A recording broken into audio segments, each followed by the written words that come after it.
Hello and welcome to Call It Crits, where we are all tired, haggard, and ready to play some D&D. So, I don't know about you guys, I'm tired and haggard, but... Sorry, what was that? I'm good. Fair enough then. Fuck you. Well, last we left off, the party had made their way to Ashenoak in order to say their last final farewells to Dondon. Whilst in Ashenoak, a few of you have taken part in fighting in Temple of Cord, reuniting with family, and getting drinks named after you, and joining the Temple of Ioun.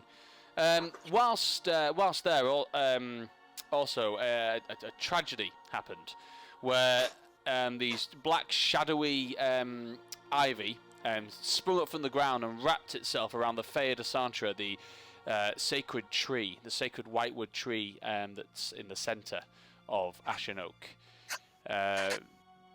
Attempts to remove it were futile, and it only spread even further, and it caused a huge ivy sort of like wall bush around the tree, and seemed to be strangling it and killing it slowly, causing the whitewood forest that surrounds Ashenoak to die as well. All the leaves have pretty much fallen off the trees. So, in order to tackle this problem, you decided that you needed to tackle it at the source. You did a bit of research and found out that this shadow ivy, the blood needle shadow ivy, was that indigenous to the Feywild, and that is where it's come from. And it's obviously broken through through sort of like a gateway between the Feywild and the material plane, which, as fate would have it, is actually within the roots below the Feywild Santra, whose roots literally touch the Feywild themselves. So, with some clever engineering of holy water created by Mulrin, and a tactic of attack it until you get all the way through, and there was that tense moment where you had to fight your way through the bushes, and it started to grow back on you, but you managed to jump in and land on the other side within the Feywild. When you were in the Feywild, you were presented with 5 archways in front of you, which kind of it's almost like the way you are, it almost mirrors Ashenoak, in which it has the hill that goes up, but the land, the what's actually there, the environment itself is very different. There's no buildings other than these archways, and there's lots more trees, very overgrown, different mushrooms and plants and wildlife that, well, not so much a lot of wildlife. You might find the odd bugs and birds flying around, but not much else in this particular area, other than these archways which decorate the area. You had a bit of a look around, and you found out that they had different inscriptions or statues on them that gave them a bit of a personal touch. One of them to the left-hand side, on the lower level at the left-hand side, there was a mouse, and on the lower level at the right-hand side, a grasshopper. A little bit further up, on the sort of like the middle level, on the left-hand side, there was a flower, and sort of like wrapping vines, lots of different flowers on it, but like stone flowers that decorate this one. On the right-hand side, on the middle level, there is one that seems to be an eagle or bird of prey on there. And right at the top, where you decided to investigate further, there was one that had a snake decorated with a snake, sort of like snake's tails that come round from the bottom of the archway up to the top, which joins onto like one cobra's head that kind of snakes over and looks over the top of the archway. Korvax, you had gone into stealth mode and rolled pretty high on stealth, and stepped beyond the threshold of the archway. Correct? I know you're eating, Yep. But yep. So, as you do so, you step through the other side. Raljin, you're just behind him, aren't you? You were watching as you went through. I think I said I stepped through behind him. Did I not? Are you going in as well? Yes. Okay. So as you both step through, so Korvax steps through and you step through. Raljin, just in the moment as you step through, you notice that Korvax just kind of disappears from view. You're noticing this just as you're walking through. Are you going to continue to follow? Are the others with us? They weren't, were they? They were further back. Yeah, they were. It was only you two that were investigating this one. I will shout to the others, guys! Korvax has disappeared! Literally disappeared! Charge in that direction, destroying anything that gets in my way. Okay. Korvax, as you step through the threshold, you suddenly find that the ground beneath you, has gone. The ground has vanished, and you fall. Hang on a second. You fall 20 feet. Let me get my dice. That could have been worse. You fall 20 feet and take 5... Natural 20 on a dexterity saving throw. Unfortunately, there's no saving throw on this because it's not. There's no side. There's nothing. You can't grab hold of anything, and it's too much of a surprise for you to think, oh well, I'll jump out of the way. The ground literally just disappears from out beneath of you in a very supernatural way. You fall down to the ground. You take 5 points of bludgeoning damage as you hit the ground, but something feels strange about the ground. You kind of sit there. It's almost cushion-like, but leathery. And as you kind of get up to sort of like move your hands to move, you feel the ground move, and you hear a hissing sound. I'd like you to roll for initiative, please.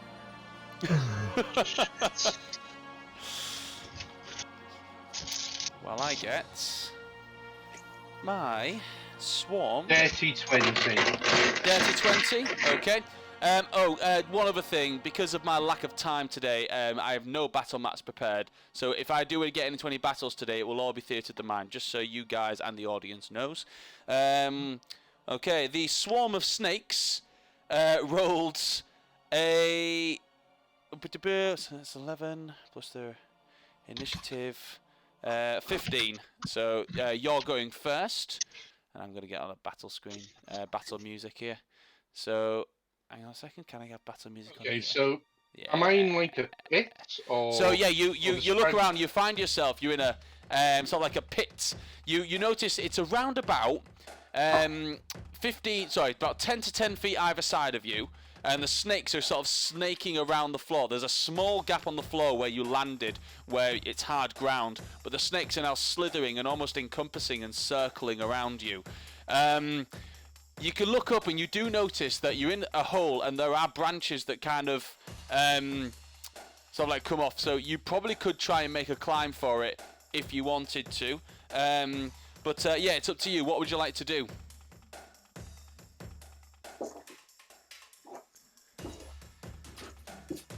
I will try and move away from the... Oh, no. I'm going to scream at first. Okay. I'm going to take my bandolier of 3 Alchemist's Fire. Oh, no. Okay. Take 1 Alchemist's Fire off it and throw it into the big pile of snakes. Right, this is 10 by 10 foot. You will get caught in that blast. Will I? It's only a 20-foot, so 10 by 10 foot's 100. No, sorry, it's 10 foot. So it's 10. Like, sorry, maybe I'm saying that wrong. You've got about 10 foot either side of you. Oh, right, that does change things because I will become Goblin Yeah. Crispy. In that case, then I will try and climb up. Okay. So by doing that, you will be trying to escape. It will be an attack of opportunity from the snakes, but you can certainly go for the climb. So give me a dexterity. It won't be. Okay. Because bonus action, either pick one. It's either the nimble escape or the other thing that I can do. I don't know. Disengage. Disengage. Disengage or, so you can. Or nimble escape, either or. Okay. Bonus action gets me out of that.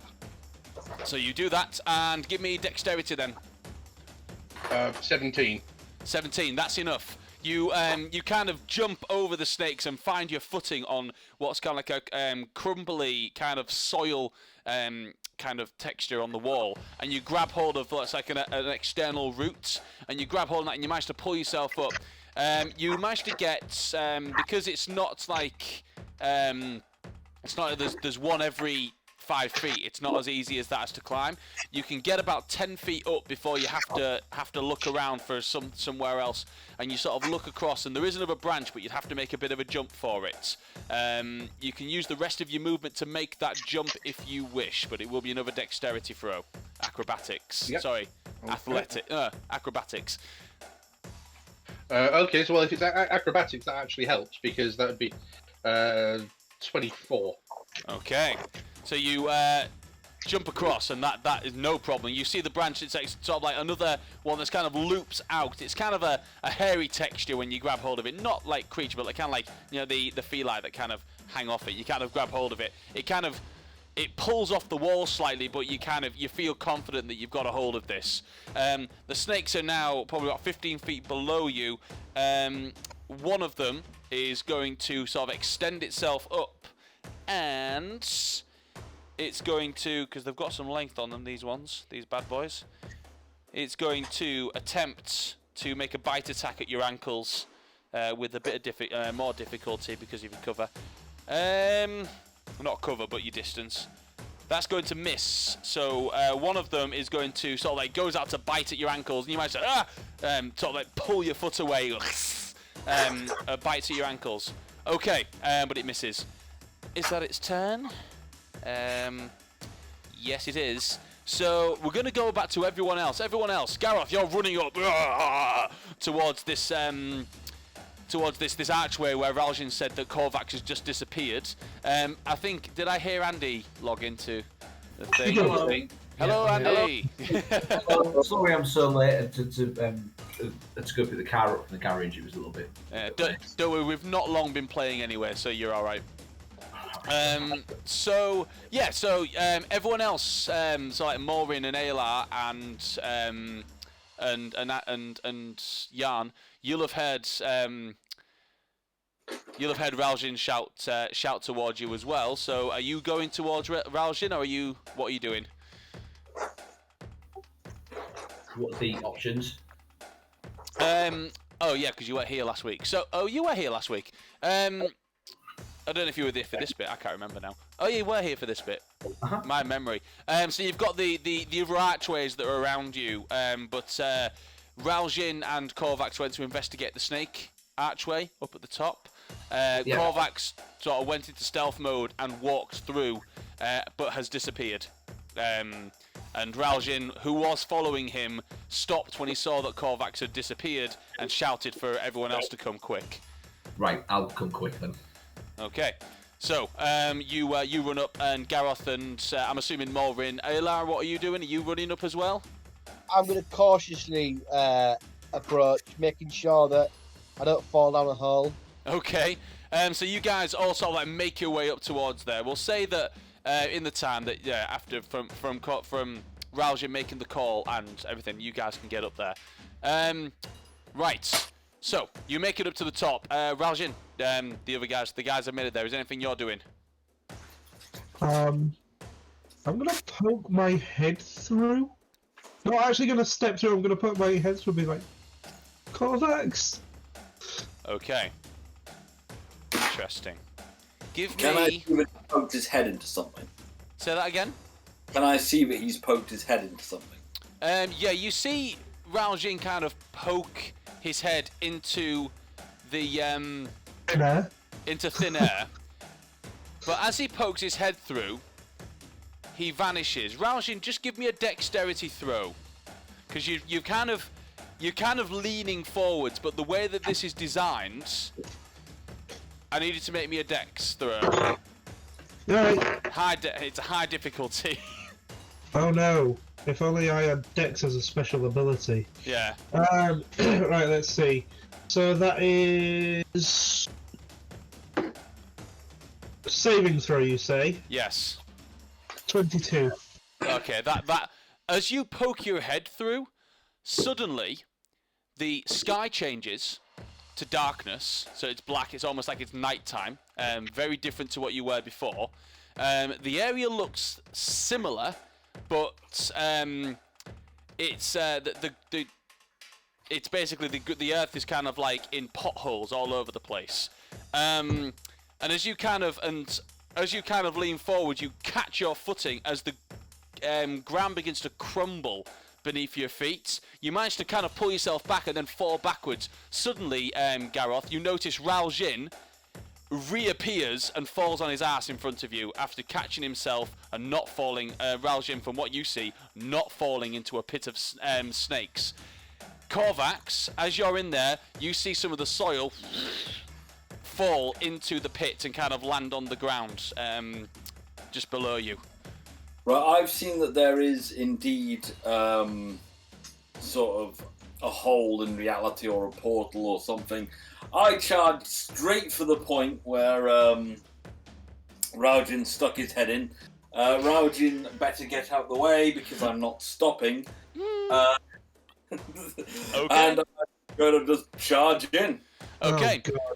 Oh, Garroth, you run in. As you leave the threshold, like enter through the threshold, the ground disappears beneath your feet, and you tumble 20 feet to the ground. Can I try and catch him on the way down? There is God. no chance you're going to be able to catch Garroth. I can guarantee you try doing that, you will. I mean, do you know what? Sod it. Yeah, you can certainly try. With my strength, He'll squash you. I'm choosing to hold on to Garroth rather than the root. So I rolled a 7. So I would have grabbed Garroth. Yeah. And I would promptly follow him. Both fall, yeah. So as Garroth, you see Garroth dive down, and you instinctually go, you go to reach out to grab him, and you fall with him. Bear in mind that you were about 5 or 10 feet from the top. Probably would have made it in that turn, but yeah, you both go falling down and receive an additional 9 points of damage for you, Korvax, and for you, Garroth. Well, shouldn't he? First of all, he. Oh no, he doesn't take 9 points. He takes 3. You take 9. Yeah. Because he wasn't as far up. So yeah, you take 9, he takes 3. Garroth, you find yourself in the bottom of a snake pit. Snakes slithering around. Can you roll your initiative, please? Where's my notepad? Not bad. That is 21. 21. So you will be going before Korvax in the initiative, which actually means it's your turn. So as you fall into this, the snakes begin slithering around you. You see about 3-4 snake heads kind of pop up out of the ground, looking like they're about to go for a bite. What would you like to do? Scream at them in a rage of challenge. I'll go into a rage and I'll start smacking them. Okay. Well, 18 on dice to hit with that one. That definitely hits. Yeah. Yep. So that is. Oh, I gotta roll that. Oh god damn it, it's 2 still. So that's actually really low. That's 13. 23 damage. Oh, that's really low. That's 23. Yeah, I mean, it doesn't. As you do it, you kind of, and you sort of slice the heads and chop apart some of the snakes. But they begin to sort of like then recuperate and swarm back up together. Dead snakes sort of floating around on top of the swarm, but they're still swarming around. Am I fighting? Is this like individual snakes, or is this like the monster, like a snake swarm? This is the swarm of poisonous snakes. So right. Yeah. So it's like a little action surge, and I go, "Well, you're not dead yet," but then I'll smack it again. Ooh, okay, that is 18 to hit. 18 hits, yeah, roll for damage. Okay, that's 30 points of damage. Okay. The first one didn't finish them off enough for you, so you decided just to go absolutely gun crazy with your axe. Like, it's almost like whack-a-mole as these snake heads keep popping up. You're like, slicing one off, another one pops up, goes for a bite and spits poison, but you chop its head off before it has the chance. You're in there for a few seconds until the slithering just stops, and there's just you and Korvax, who's still lying on the floor after falling down, in like just a pile of dead snakes on the floor. I pick up the dead snakes and pile them into my bag of holding. They could be possibly useful or be jerky. Okay. So you guys are now in the bottom of a 20 to 25 foot deep pit. We'll come back to Korvax, so it's your turn, Korvax. What would you like to do? Get up, give Garroff the hug, well, like hug his thigh, and just say, thanks. I was trying to warn you. I tried to catch you. Yeah. Well, anyway, the snakes are dead now. I'm just grabbing them because we could probably eat them. And, yay. Good. Okay. Can you throw me up on that ledge? Well, yeah, but I could just, you could just grab them to my back and I could carry you up. Oh, yeah, I was just going to pop my head through and just tell everyone it's safe now. Alright, if you want. Watch them. And get ready to catch people. You get to look at your surroundings, and you're in a pit, and the actual opening to the pit encompasses the entirety of like the entrance to this place. So if they step through, all they're gonna find is a pit that falls down into a pit. Is there anything on the other side? Maybe like a drawbridge that drops down or anything like that? Nothing like that, no. From what you briefly saw before falling into the pit, it just looks like darkness and almost like an empty land beyond the pit. Huh. Maybe we should get out and tell everyone what's down here? I don't know, what do you think, Gareth? Well, is it a pit or is it actually like a tunnel? There's nothing beyond this. It's just like a cylinder pit. You can climb out of it and get to like the surface if you want to. It's entirely up to you. What would you like to do? Well, if do that then. Climb out on the other side. Okay. Where the... Oh, right, the other side of the pit. Right, what do you want to do? Throw me up there. Alright. Okay. Give me a strength check to see how far you can throw the goblin. The goblin. 18. 18. He throws you up. You don't quite get as high as the top, but you manage to grab hold of a protruding branch, which is about five or so feet from the top, which you can use then to climb out. If you climb out, are you climbing out on the other side of the pit? Yeah. Okay. So you do that. I'll come back to you in a moment. Raljin, Ayla, and Yarn on the other side of the door. Garroff has ran in, disappeared, and you just see this happen. And yeah, you haven't heard from them in a few seconds. What would you like to do? So Mr. Clark, did they hear me scream?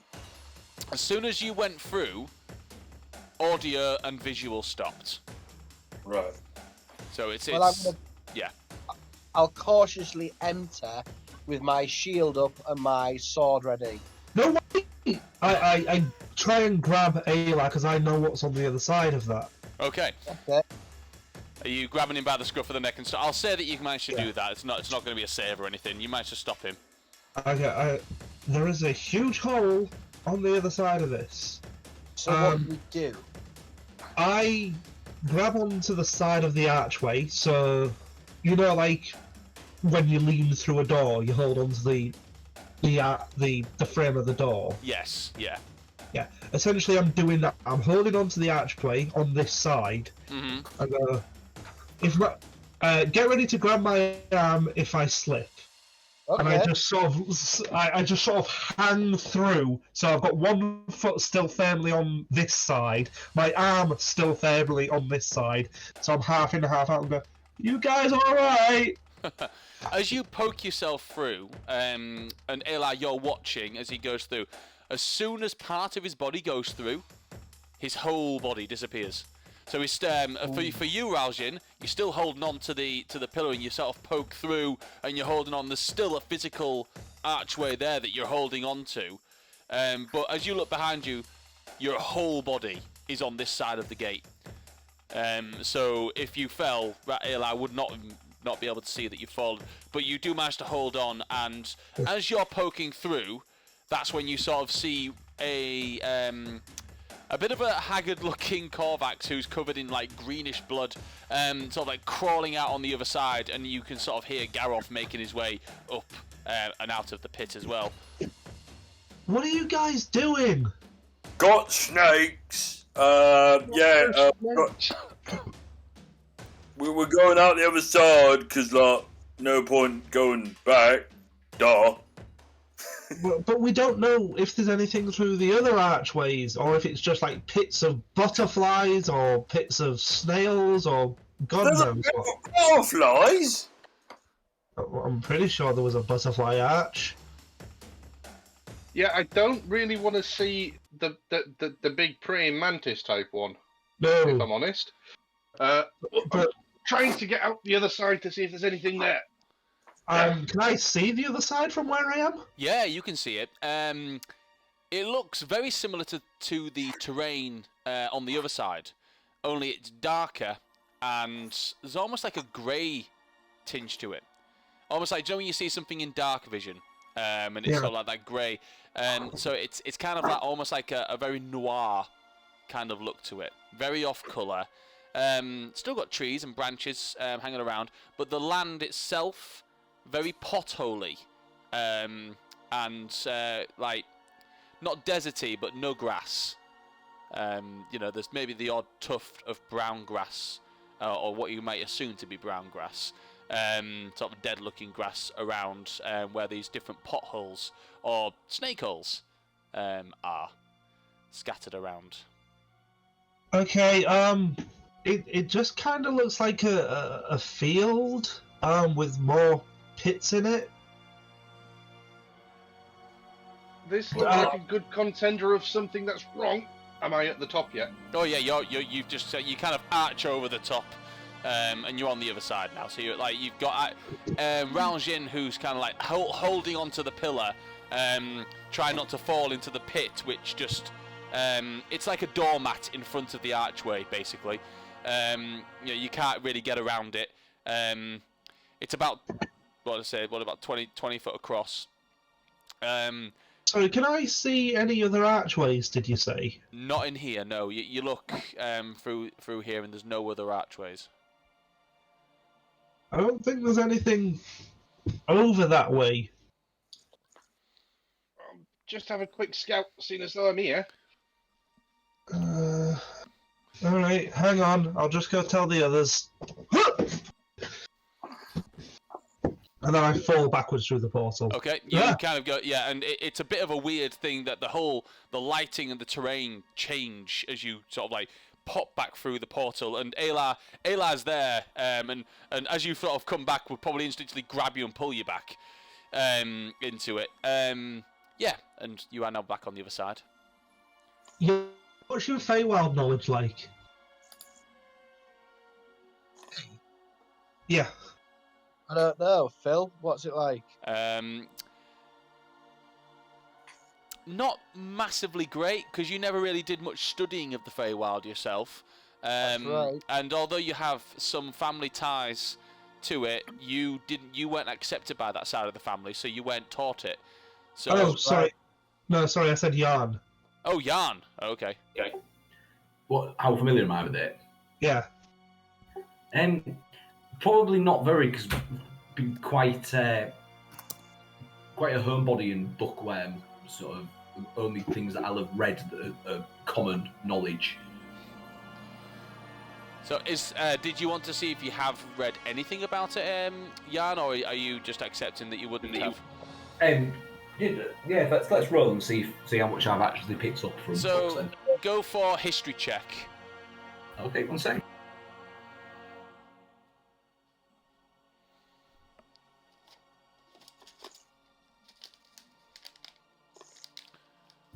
That's a critical fail. That's a 1. Oh.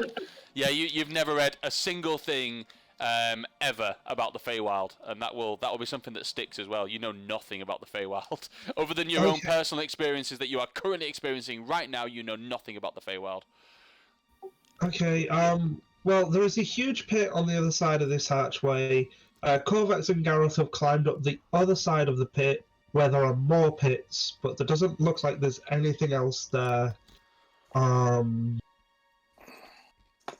I don't know if we should follow them or wait for them to come back. I think. Should we follow them? I mean, it's a big drop, and it's instantaneous drop. How survivable does it look, Phil? Well, you can't see it at the moment. The only way to see it is to poke your head through. But as Raljin has experienced already, you have to be holding on to something or have a very good dexterity save to not fall in the pit. Right. Yeah, so assessing Raljin's stance and now realising that there's actually a bit of risk involved, I think, yeah, maybe it's probably for the best if we stay here. Okay. Tell you what I'll do, we'll come backwards and forwards here then. So, is there anything you guys want to do on the other side of this archway? Jan, Alar and Raljin, and Morin. Whilst Korvax and Garroth are exploring beyond the archway. I don't think so. I don't. Can you just give me a reminder of what archways we've seen? Okay, so you're at the top of the hill. And on the top of the hill there is the snake archway. Yeah. Below you, on the sort of like the middle level of the hill, there's a flower and an eagle or a bird of prey, however you want to read that one. Below that, there is a mouse and a grasshopper. Okay. Right. Okay. Okay. I do what I did before. Hold on to the pillar. That's what I'll go. I'll be back in a second, guys. Poke my head through and hang on. Yep. Okay. I go, guys. Korvax and Garroth. Oh right, yeah. If we're here to, find the evil plant, maybe we should try the plant archway. Not the one that symbolises the Whitewood estate that's already got creepy snakes in it? That's the one we came through one day originally. Yes, we're here. This is literally where your home is. Oh yeah, well, yeah, where the snake archway is in the real world, in the prime material plane, that would be where the Whitewood estate is, yes. That's why you decided to choose that one in the first place. No, but the what Jay's saying is that one of the archways was covered in vines and stuff. But it wasn't the stingy vines, was it? No, it wasn't those vines, no. From what you can ascertain, the flowers and the foliage that covers the flower archway, they don't resemble the shadow ivy. No, the snake archway. No, was that covered? No, covered that's in not shadow? covered. No, you can't see the shadow ivy anywhere here. Yeah. I'll send Echo up, kind of 50, 60 feet, and just telepathically link to him and just see what he can see. If he can give me a few images. Okay. He would have to come back to you to give you the images, so he'll fly up. That's fine. So Echo flies up and does sort of like almost like a quick sweep around, and then flies back down to you. What you get from like a vantage point is a whole lot of, like, not dead land, but blank plain land. Lots of holes. The ground moves slightly in places. But there doesn't appear to be... There's no other archways for sure, apart from the one that you've just come through. And it's very samey for a long way in every direction. Raljin might be onto something, Gareth. Maybe try a different one? Can you jump across this 10-foot gap? Yeah. Do you want a lift? If you don't mind. Alright. Raljin, you might want to move. Alright, I duck out the way, back up to the other side and go like, everyone step aside. Gareth's coming through. I'm gonna jump with like 20-foot jump. It's a 20-foot gap. So you Oh, can. you said 10 a second ago. No. It was 10 by 10 each way. So if you're in the middle of it, it's 10 either way. So. I thought I climbed up. Pardon? I thought I've climbed up on the one side. Yeah. You're on the other side now. Yeah. Yeah. So that's not what 10 by 10 means. That means 10 I know, across 10 by 10. I the know. other No, what? I know. I'm tired. Either way, I can make it. You can make the jump. I was only asking if you could jump 20 feet, which is fine. Yeah. So which you can. So with a bit of a run, you leap off the other side, and you dive through, and suddenly the darkness of the area that you were in, sort of like dissipates, and you land with a bit of a cockle, but you manage to sort of save yourself back in the sort of like the bright area that you were in before, the where the other arches were and where the rest of your party are, beyond the on the other side of the snake archway. Right, I'll jump through, I'll see everyone, I'll look at Raljin, and I'll pull out a bit of snake, and I go, look what I got. And I'll put a snake corpse in his face. Good job. And I give him a thumbs up, like, yeah. And then I'll take a bite out of the not head bit.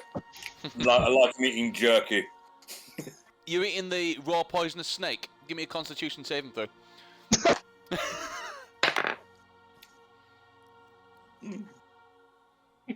Oh no. Yeah, it's I know. What'd you roll? Oh no. Is that a 1? It's a 1. Okay. You take 14 points of poison damage as you bite into the raw poisonous snake. I got an 18 on keeping my composure. I'm not on this It's fine. Gareth, you look a bit greener than usual. No, it's good. I'm just not hungry anymore. Maybe Okay. we should cook that first? Yeah, that's probably. It probably tastes better if you do that. It probably tastes better, Gareth, if you chuck it away in the pit. I'll throw it through the portal. Have you thrown all of the snake through the portal? No, just the bit I was holding. Oh, okay, fair enough. Right, so where would you like to go from here, guys? I guess I can take the next doorway. Well, I think we've got a better option. I'm just going to kind of point towards Echo, see if we can send him through first. I mean, If you don't mind playing scout because you can fly, I'm just going to pet him. Seems what do you happy think? enough to do it. Which is the gate that's closest to the Fedasanthra? There's no particular gate closest. The two gates that are about 100 foot away, so like from the ones that are closest are the mouse and the grasshopper. Mouse first? I really don't want to go to the grasshopper one. What about the flower one? Okay. I don't know. It's just flower, evil vines. It just kind of makes sense to me. Okay, well, flower one first then, unless anyone else has got any better ideas. Gareth, put your hand down. I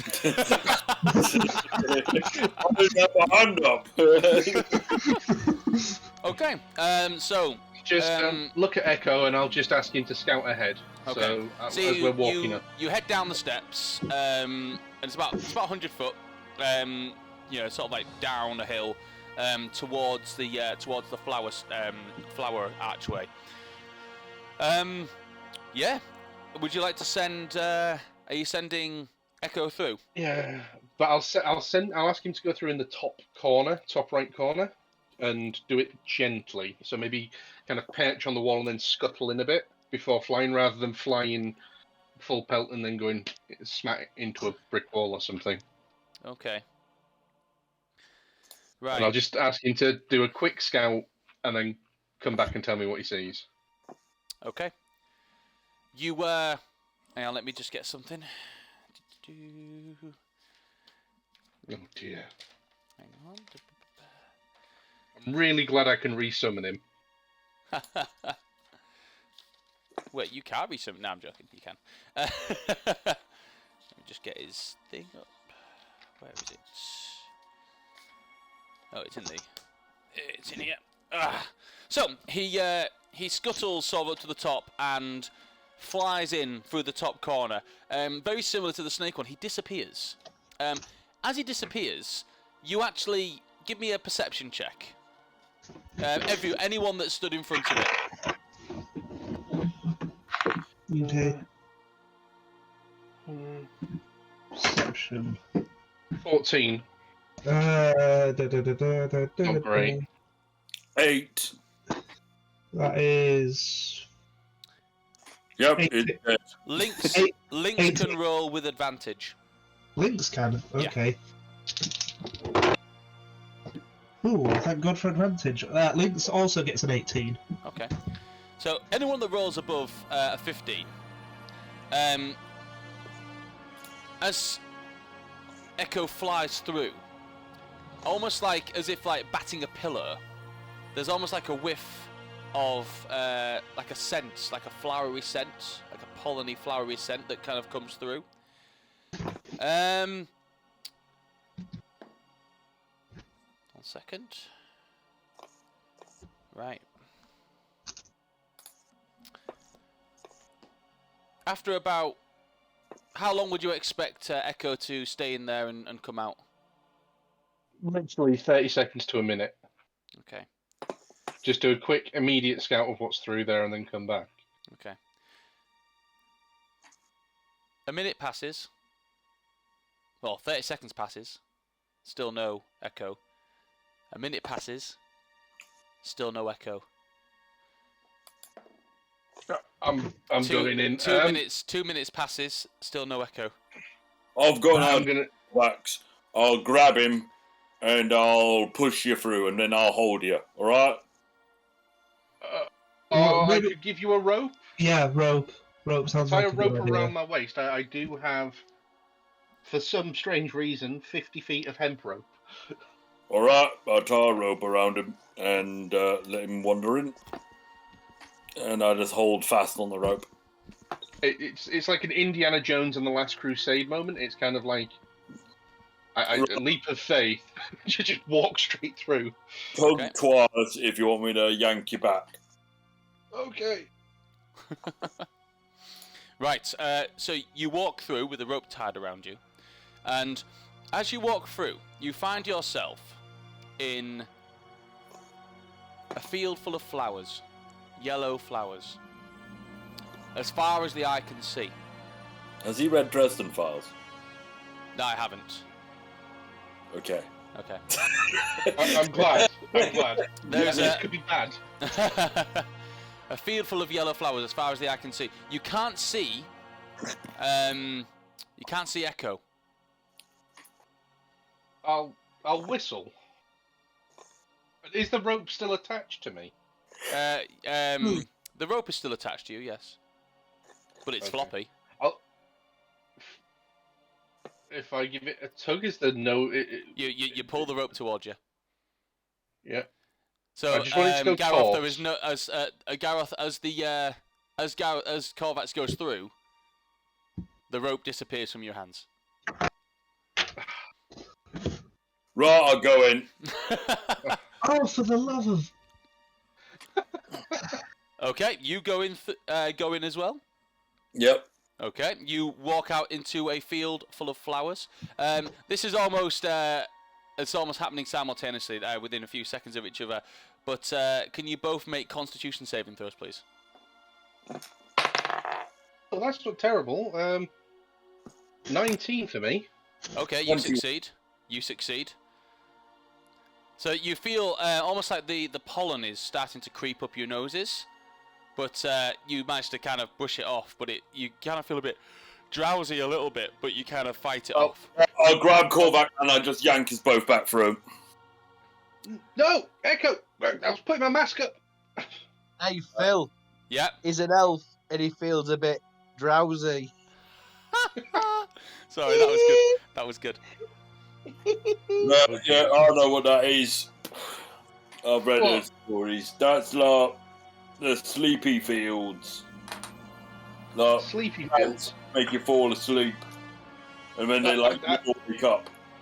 I need to go for Echo. I'm going to douse my mask in water as kind of like a preventative measure and make like a mask. Sorry, Korvax.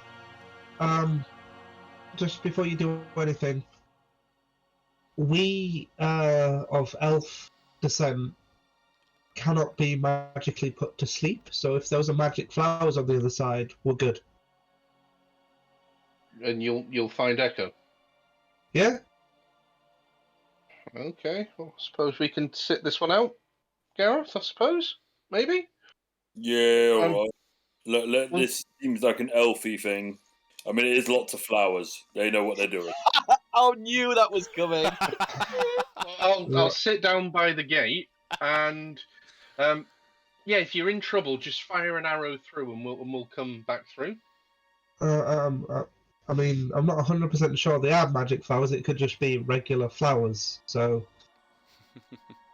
Okay. Okay. I'll sit down and I will go back to Gareth's letters, and we will begin reading. Oh, damn. Come on, Gareth. Homework. Morvin's like, I will help. I will help because I am Italian. Right, so Aylar and Raljin. Is Lynx going, or are you leaving Lynx behind? No, Lynx is going to stay and guard. Okay. Right. Okay. So you guys cross the threshold through onto the other side. That sweet scent immediately hits you quite hard, and it has no effect on you guys, as this magical sleep does not affect Elvenkind. You sort of step out into a yellow field full of flowers. Give me a perception check, see if you can find Echo. 17. Nice. Well, it's better than I did. Okay. I get advantage, don't I, with that sword? You do. Yeah, you do. Excellent. You succeeding on a perception check. That's a rarity. So you, as you're searching, you notice, Aylar, that there is a patch of flowers that's kind of flatter than the rest, and as you walk over towards it, you see a snoozing little dragon in the just sort of snoozing amongst the flowers. He appears to be kind of trying to fight off the sleep and trying to wake up, but is still not doing very well at that. So you kind of pick Echo up. As you do so, both of you notice the area begin to almost flicker and change. Suddenly, you both stood next to each other, and you're stood in front of the Fea de Santra, facing outward towards the archways. And you can see the backs of all of your friends. It's sort of in front of the flower archway. You can see them all sort of sat, and Gareth going, "Oh, I don't want to read," and they're all sort of up there, and then it kind of, you flicker back, and you're back into the you're back in the field of flowers, and then a few seconds pass, and it happens again, and you're stood next to each other, and Echo is awake on Aylar's shoulder, and you're there in front of the Fea de Santra. A couple of seconds pass, and you're back in the field of flowers. I hate this place! It's a real bizarre kind of feeling. Okay, right, Phil, would it be okay to take one of the flowers and put it in a knapsack away, just in case we have any further use for a flower that makes people go to sleep? You can certainly grab a flower if you like. I'm going to try it. See Okay. what happens. You pick a flower. Okay, I'm going to put it in my pack, and just in case that any future sort of expeditions we go on may require a flower that can help put someone to sleep. Okay. I would like to just wait until the next reality distortion, the next flicker, and until I can see the rest of the group. I'm just gonna test the theory and go, "It's behind you! Quick, turn around!" Okay, you do that, and they don't seem to react, and you guys don't hear anything. One other thing, Raljin and Ayla, give me another perception check. Oh dear, no. 11. 11? Nat 1. Nat 1. Not great, I'm afraid, and you don't. It's as you sort of flicker in and out. It's the same thing keeps happening. It's probably every 5 or 6 seconds, the reality warps, and you're not. It's like when you're in the flowery fields, you kind of you were both looking for Echo, so you were in different places, different directions. But as soon as reality warps, in every 6 seconds, you stood side by side in front of the Fey de Santra, facing outwards. 6 seconds go by, and you're back in the field, flickering in and out. Okay, let's go back through the gate and get back to everyone else. Okay. As you're, you get to the gate, and you manage to get there just in time before your next reality warp, and you manage to sort of like walk back through.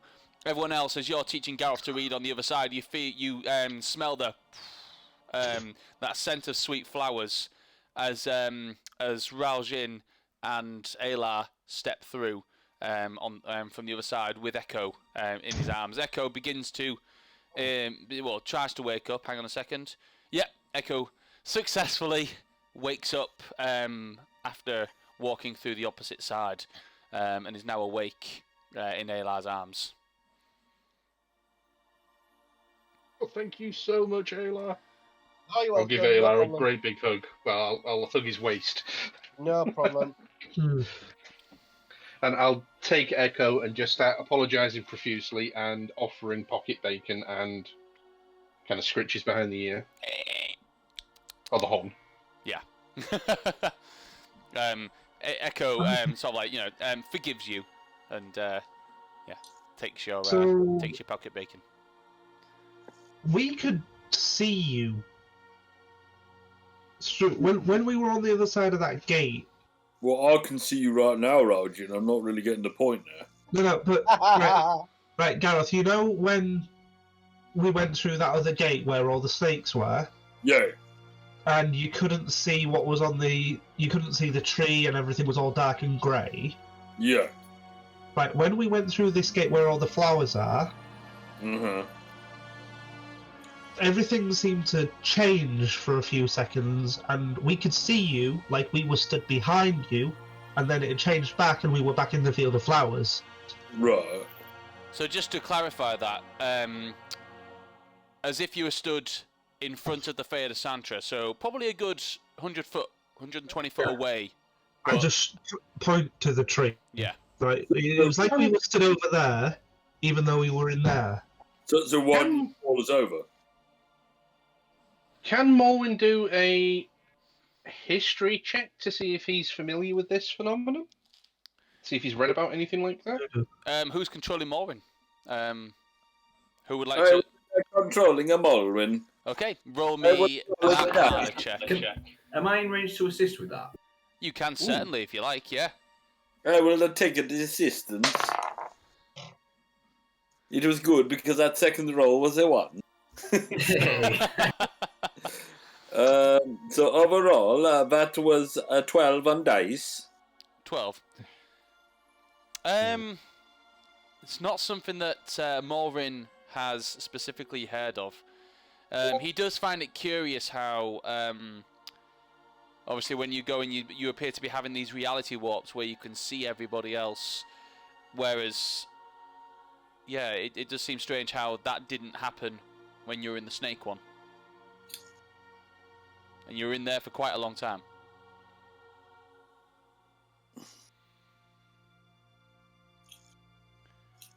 So do with that information what you will.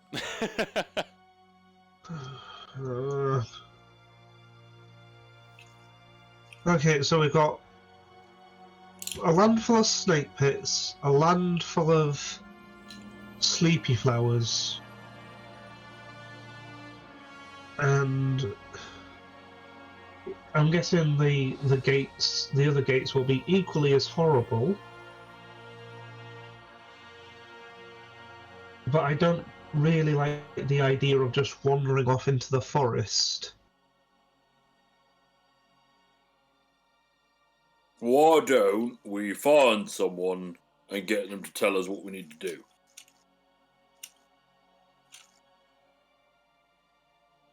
That would mean wandering off into the forest, but maybe that's not a bad idea. I don't know. What does everyone else think?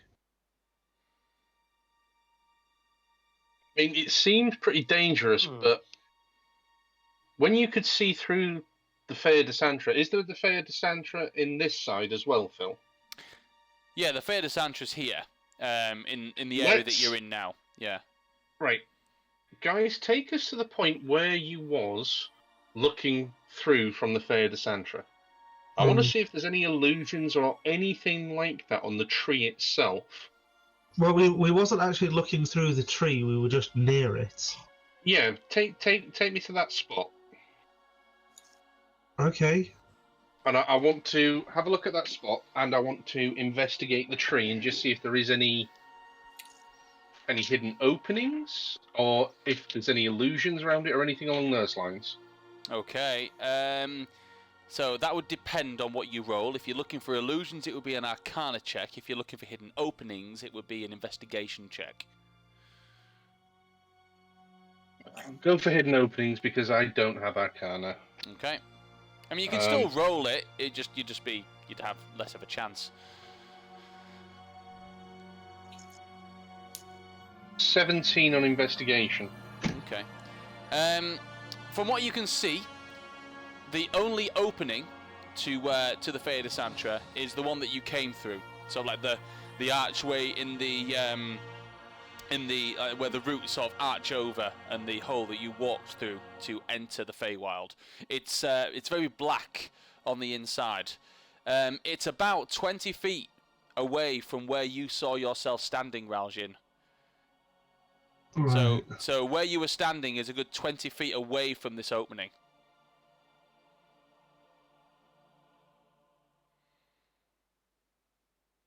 Okay. And this is something that Korvax has pointed out to us? Well, when Korvax sort of it starts investigating the archway, Raljin, you could notice that you weren't stood that close to the archway. So it wasn't the archway that you were walking through, or that you found yourself in when you sort of like temporarily teleported between, or had the flash of it from the flowery doorway. Okay, no, I feel more like it was an image, because I did call out to you and none of you heard me. Give me an Arcana check, Raljin. Do you shout loud? Can I assist with that as well? You can assist with that, Jan. Yes, absolutely. Alright. Thank you. Arcana, well, I don't have Arcana, so straight intelligence, and that is a dirty 20. Okay. You didn't feel like it was just an image.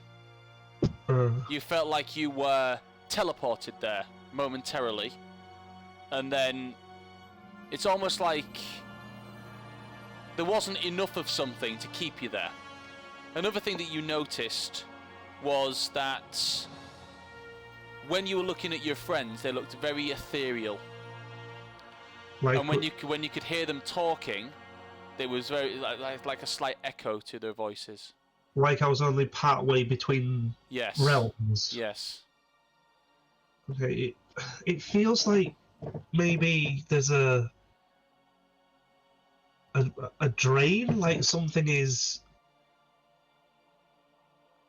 weakening the magic, the very fabric of the Feywild. What was that place that you mentioned before? The Shadowfell? Shadowfell. You didn't feel like it had anything to do with that.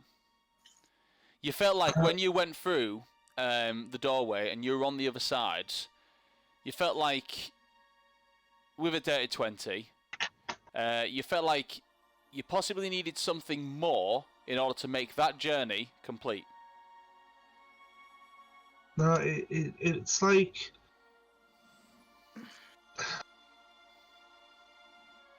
it's like when you're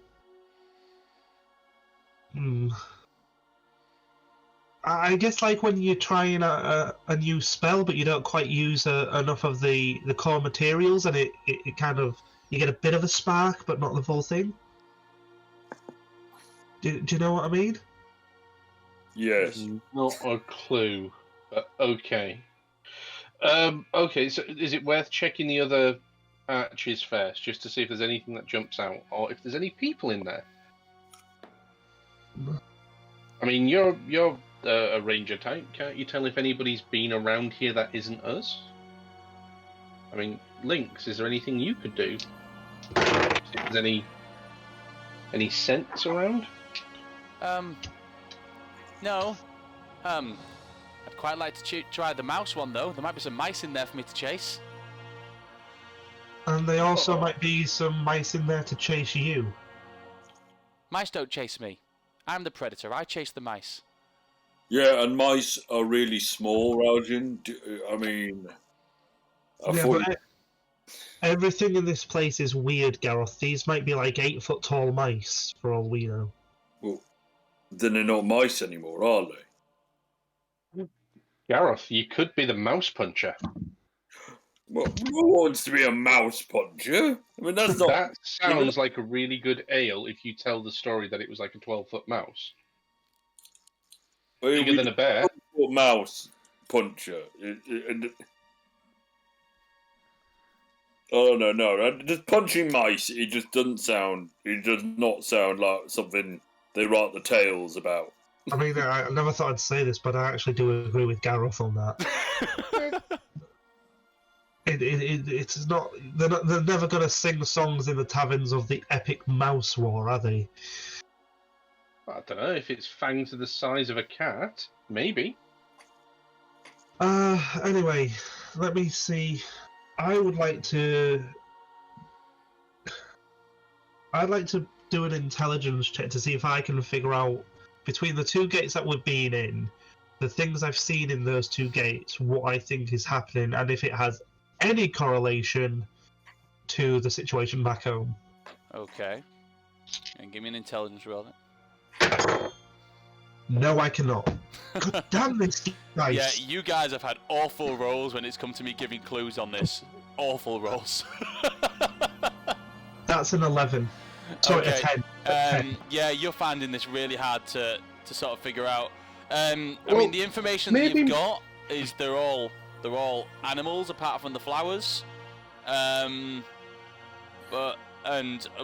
what you can gather, there seems to be something dangerous on the other side of everything, apart from when you went through the flowers and, you know, something was happening, but you felt like you needed more of something to make that complete. Right. Stand back, everyone. Let's let Ayla have a look at the situation. I know what to do. Oh no. Gareth and me, we can have a look and we'll tell you what's going on. No. I've worked it out. I've solved the riddle and the... Go on then. Right. Korvax, have you got any alchemist's fire? No. I start reaching for it, and when Ralgin says no, I hesitate. I think I've only got one left, Gareth. I might need to save it for a really big monster. Right, but we might need to burn all the flowers.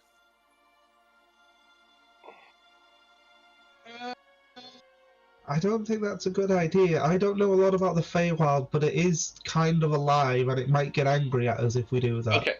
Okay, Gareth, think of it this way, right? You're a tribal person. You know all about respecting boundaries in other people's territory. Yeah. Yeah? What would happen if somebody came into Slaughtergoth territory and burned down a forest? Well, we Killed would everything in them. Yeah. Let's not burn down the Archfey's forest. Well, yeah, but they're trying to make us asleep. They've not been reasonable. But they may be. This might be their defense. So we don't know yet. We need to look further and get a little bit more information. Alright, we'll wait. But if it does look as though it is going to go that way, Gareth, I will personally give you my Alchemist Fire to do that. Alright? Alright. We'll do it Phil? the other way. Yes, Ella. Well, see if I can work out what's going on. You can give me an intelligence roll if you like. Intelligence? Good, I've got a +1 in intelligence. And is it to do with anything like... If you want to, if it's more, it'll be more magic. All this. You can add Arcana if you have it. Okay, I've got just the normal +1. That's it. Unless, of course, you think you have a theory on something, in which case I might let you roll something else. But why don't you discuss that first, and then I'll say what you can roll. Right, gang. What do you think it could have? Because my bonus is... I've got a bonus in survival. Could it be related to survival? What's your theory?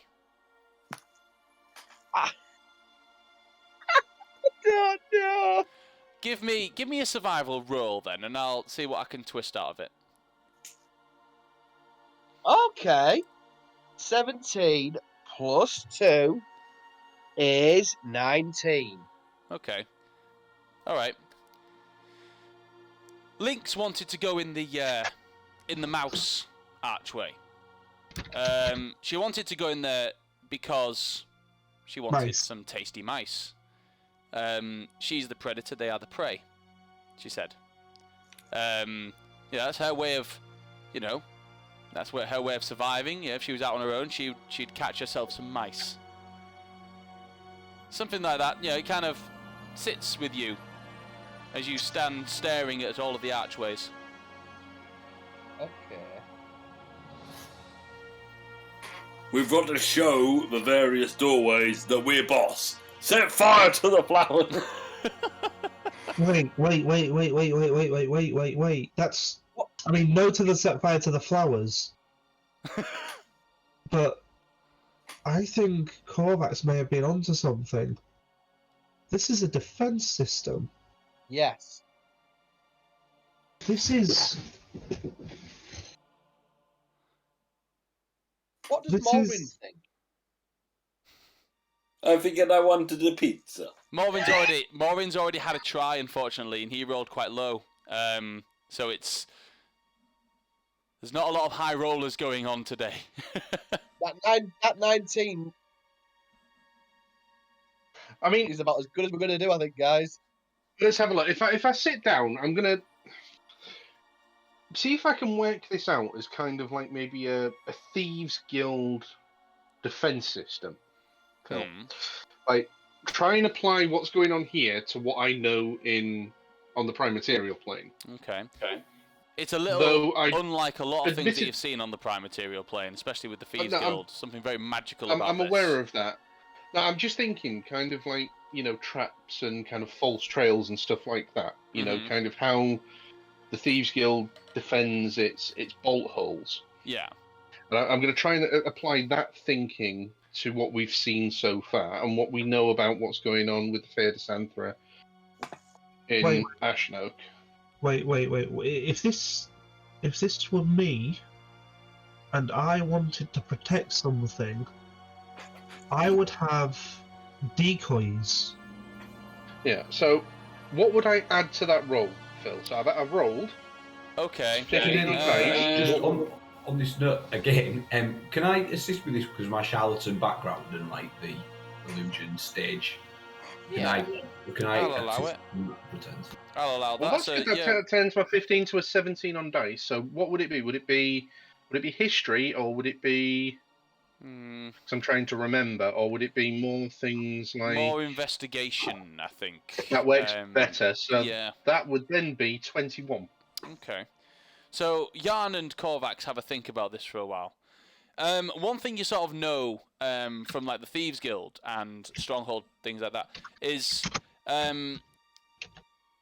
if they want something to be exceedingly hard to unlock, something to be exceedingly hard to enter or exit, there would be a code, a certain order of doing things. Do something in the right order, and you will be able to, enter or exit through wherever you're trying to go. Okay, let's go back to the central point and look at where the Fair de Santra is. Are there any routes that are going in any direction towards any of the arches? Kind of like any longer than the others? Give me a perception check. 16. Do I have perception? I do. So 19, and that is wisdom. So 19. 19. With your perception check, you can tell that there is no correlation between the routes and the growing towards any of the certain archways. Unfortunately. No, I think I've got it. I think I figured it out. Right. When I was in the Field of Flowers, it was flitting between here and there. Like there wasn't enough power or enough magical energy. Gareth killed a bunch of snakes. Yeah? Yeah. So, what if we go from the snake, the snake portal to the next one near it? There weren't any other portals on the other side. No, not on the other side. On this side. Oh right, okay, yeah. So but the snake portal was possibly the furthest one away because that was the highest one up. And work our way back, and then go into the flower portal again. I have an idea. We's wanting to get somewhere, right? Have we tried asking the Feywild? Actually, that's a point. Okay. Rojin. Yeah. What I'm about to say might come across as a little bit racist. I'm sure it will, but go on. Have you tried going and having a conversation with the tree? I can't. Just you go. No, but just try. You have the link to this tree. Give it a go. See, tell it the truth. You're here to save it. Ask for help. I mean, you do realise that it's a particular skill to talk to plants. I'm aware. Don't worry, Kovacs. I've got this. No! Hey, tree! Don't you ignore me. It just stands there, strong and sturdy. Right, we need to go somewhere to helps you and all that sort of thing. So, could you help us and maybe guide us in the right direction? I will roll persuasion. I was going to say, I will say roll persuasion, please. Hey! Dirty 20. Seriously? Oh, wow. Okay. As you say that, at the same time as Gareth asked the question, almost as an immediate answer, everybody, simultaneously, smells the flowers. all of you at the same time, you all smell the pollen, that sweet perfume of those flowers. I just smelled the flowers. Even Lynx comments on the fact that she smells them. That's our starting point. Then let's go back to the flowers. If you've got a mask, treat it as you would if you get hay fever. Dampen a cloth, stick it round your face so you're not breathing in the pollen. And I'll grab a rag off Garroth and I'll probably one of his like spare loincloths, dampen it and just tie it round his head, over his nose and mouth. I pick up Lynx. Oh, geez, you're heavy.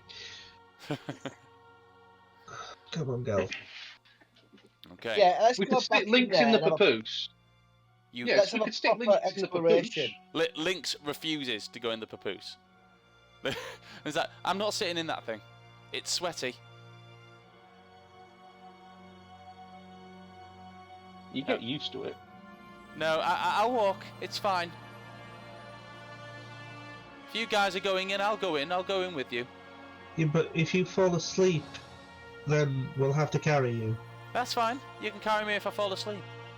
Okay. Okay, so you head on up to the flower archway. How would you like to do this then? Well, Ayla and I think Jan as well, we're okay. Yeah. Yeah. So me and Garroth and Molwyn have all got masks on that, balaclavas that have been wet with water to stop the pollen coming through. Okay. And we're wearing them over our nose and mouth. Okay. Would you like to do this in a specific marching order, or would you like to do this simultaneously? Together? Together. Okay. Yep. You all step forward towards the flower archway, and at the same time, you all take a step through.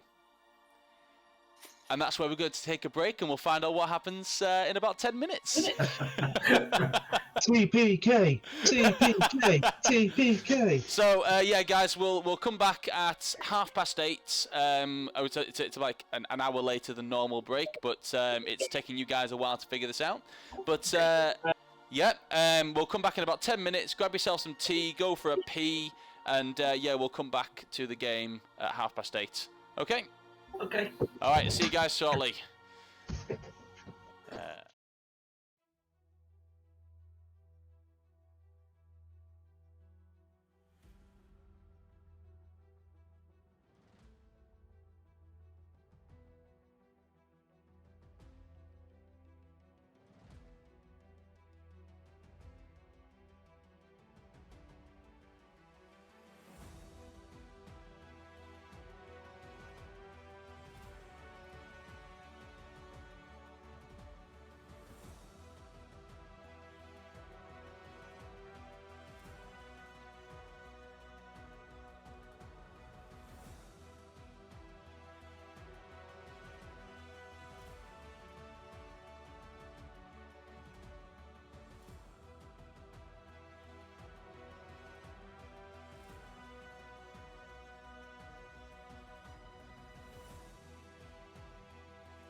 Oh. Hello everyone and welcome back to Call It Crits, where the party have been trying to figure out the way through the Feywild defences in front of the Fey de Santra. In this session we've entered through the snake gate and fallen into a pit of snakes and seen nothing but dead land beyond it. And then the party decided to check out the flower gateway. And after walking through the flower gateway, found themselves in a field of flowers. It did put Echo to sleep, but whilst in there, Ayla and Raojin found that they were having flashes between the reality and one reality and another, I guess you could call it, the field of flowers, and being stood in front of the Fey de Santra, gazing up towards the archways and the rest of the party. They decided to ask the tree for help, or Gareth did, and with a pretty high persuasion check, managed to get the scent of sweet flowers coursing through the noses of everyone simultaneously. So, taking a chance, you all decided to enter through the archway together. You took a step forward through the archway. The scent of the flowers fills your noses once more. It gets stronger and stronger and stronger. And as you step down and put your feet down on the other side, you find yourselves, all of you, stood in front of the Fey de Santra, staring upwards towards the archways once more. Oh no, I know what we have to do. So, so you've, as you sort of like walk through the gate, it kind of teleports you as if you just walked from the Fey, from in front of the Fey de Santra, and you can see yourselves looking up. The archways are all still there, but you're not in a field of flowers. How would you like to proceed? Can I do a perception check, see what I think I am? Yeah, give me a perception check, see what you can see. Oh, 13. 13. I mean, it's not hard. Everything is pretty much the same. Exactly the same, really, as when you walked through before. The air feels the same. Flowers. There's no flowers. Oh. No, you are within the same sort of area with the archways, the hills, everything. From like as if you just stepped through and walked out of the Fey de Santra into the same area. To go Oh, to no, the no, I other figured gate while we're in here? I figured it out. Right, what were the animals? On the other gates, there was flowers, there was mice, there was Snake, there was praying mantis, Grasshopper. Oh, grasshopper. Sorry. Yeah. And So bird of prey. Okay, so flowers feed. Praying mantis. Do they feed on flowers? No, they feed on insects. Damn. Grasshoppers feed. That's what you're doing. If grasshoppers feed on plants, yeah. The mouse feeds on the grasshoppers. Snakes feed on the mouse, and the falcon feeds the snake. Yeah. It's the life cycle. Yeah. Which Gareth did not say. No. No, but Actually, no, but Gareth would know about the life cycle. About what hunts what, I suppose. Yeah. Yeah. Oh yeah, that's fair enough. Yeah. That comes back to that survival role, though, doesn't it? The mouse. So grasshopper next. We need to do grasshopper next. Okay. Okay. So you walk up the steps towards the grasshopper. And how are you doing this? All simultaneously or one at a time? How would you like to do it? It was my idea. One. No, I'll go as well. I think stick together. We don't want to be stuck in some weird Fey gate alone. Okay. I will grab Corvax and I will grab Morlin and we will follow Ultron. Stick Molwyn in the papoose. I will go on the other shoulder. He keeps talking about pizza. At the moment. I don't know what this pizza is. I'm intrigued at this idea. I'm intrigued at flatbread with tomato sauce and cheese. Yeah. Okay, so I guess if you guys really insist, then we do it together? Yeah. Okay. Okay. You walk up towards the grasshopper archway. You all step through together. There's a slight warp in reality, and you find yourselves walking out from in front of the Fey de Santra once more. Okay. So, mice next. Mice next. Okay. So you walk up towards the mouse one. What would you like to do? How would you like to do this? As one. As one. Good. You walk through, and once again, you walk through, and you find yourself stood in front of the Fey de Santra again. Right, 2 gates left. Snake.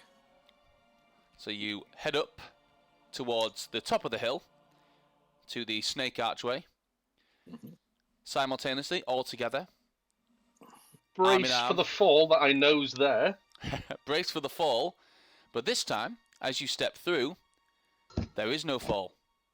Your feet meet solid ground, and you are once again stood in front of the Fey de Santra. Last one is the bird. Okay, so you head on up towards the eagle, or the bird of prey.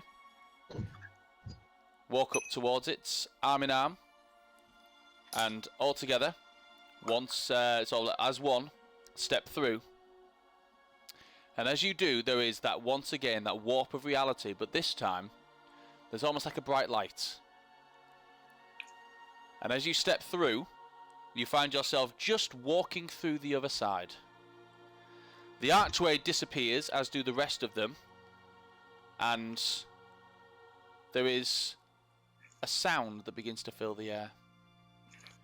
The sound of wildlife. The sound of the almost like you've kind of walked out of a bubble, and the area is now just, everything has just sort of come alive in a sense, where you actually feel like you're in the middle of a living forest, like a rainforest of some kind. You know, you can hear animals in the distance and birds tweeting. It feels like there's much more to it now.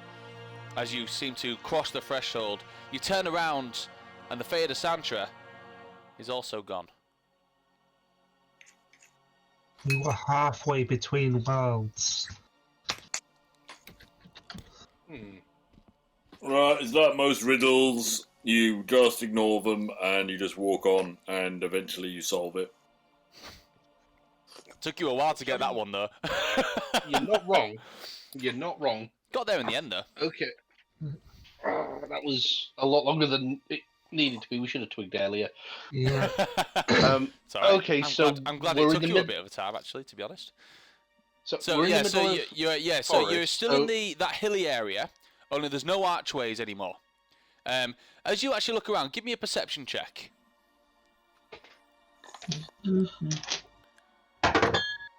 God damn it! That's going in dice jail. 18. 18? I'm still scooched under Gareth's arm. All I've got is a view of Gareth nipple. Okay, you see Gareth nipple. 18. 18? 12 for me and 15 for Lynx. Anyone above a 15 or 15 and above, you look down towards where the tree should be. There's not an archway as such, but there is 2 what appear to be stones, so almost like pointed, sort of like with maybe about a 5-foot gap in between them, down at the bottom. Sorry, say again? At the bottom, down where the tree should be, there's 2 stones in the ground, sort of like with 5 feet in between them, and almost like there's like a threshold there. Just down at the bottom of where the tree is, or where the tree should be. Do with that information what you will. But you are... Sorry? So you find yourself stood in front of a Feywild forest of sorts, like you're sort of on the boundary of a forest. Similar to the one that you could see beyond the snake archway, So not as you're through, but like as if you just went around the side of the snake archway and looked beyond, there was a forest that you didn't go to explore. You stayed in the area, but there was a forest beyond there. So there is the same forest, only it's much more full of life. Much more full of life. You can hear things beyond it, and you can hear animals echoing in the distance through the trees. I would like to cast Speak with Animals, which I can do for free once a long rest. Okay, you cast Speak with Animals. How long does it last? I haven't used it in a while, so let me just check. I think it's an hour. It might only be 10 minutes, though. 10 minutes sounds more likely. Let me just double check. Might be worth waiting until we get closer before you do that, then. Actually go grab an animal. I'm going to explain the principle of let's not kill anything in the Feywild to 10 minutes. upset the elf people to Garroth. I've been playing one of the dead snakes at this point. Ooh. It is 10 minutes. It is 10 minutes. So, I mean, you can certainly cast it now if you like, or you can wait. I'll wait until I'm closer to some wildlife. Okay. Right, so you venture into the Feywildian forests, or woodland, in search of something that, some sort of way through, some sort of doorway, so anything, so like anything sort of signs of civilization or anything. Give me perception checks as you're walking. That's actually a decent roll. That is 20-something. Okay. Anyone else? 16. What? I've got out from under Garroth's arm where he was carrying me. Perception? Mm-hmm. Is this another perception or the one from before? 22. This is a different perception check because you've started walking. 19. 15 for me. 15. Okay. 19 because I'm using that dice that gives me advantage. To roll 2. Sweet. Natural 1. Oh. That. Okay. All right. So you're walking through the woodland, through the forests for what feels like maybe an hour or so, trying to find any sign of maybe civilization, life, any other clues, maybe even clues of the shadow ivy.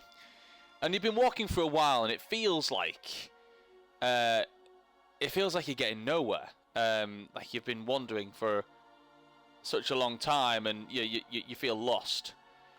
You kind of find like a bit where the trees kind of part slightly, and there's kind of like a little rocky small rocks in the area, and a little stream that runs through. And you kind of stop there for a moment. Garroth, you stop and you just kind of lean up against a tree, and you're just like looking around, like, perplexed by the fact that you're lost, and you thought that you'd have been somewhere by now. Everyone else, you look towards Garroth, who's leaning up against this tree, and I'm still with him. Sorry? I'm still with Garroth. I wouldn't have wandered off. Are you papoosed? Or are you just walking with him? I'm next to Garroth because Morwyn's papoosed currently, I think.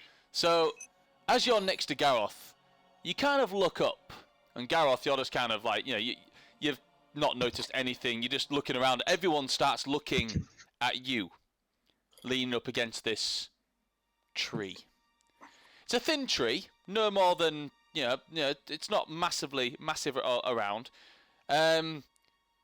But everyone else sort of like follows the tree up and expecting to see branches and maybe some leaves on this tree.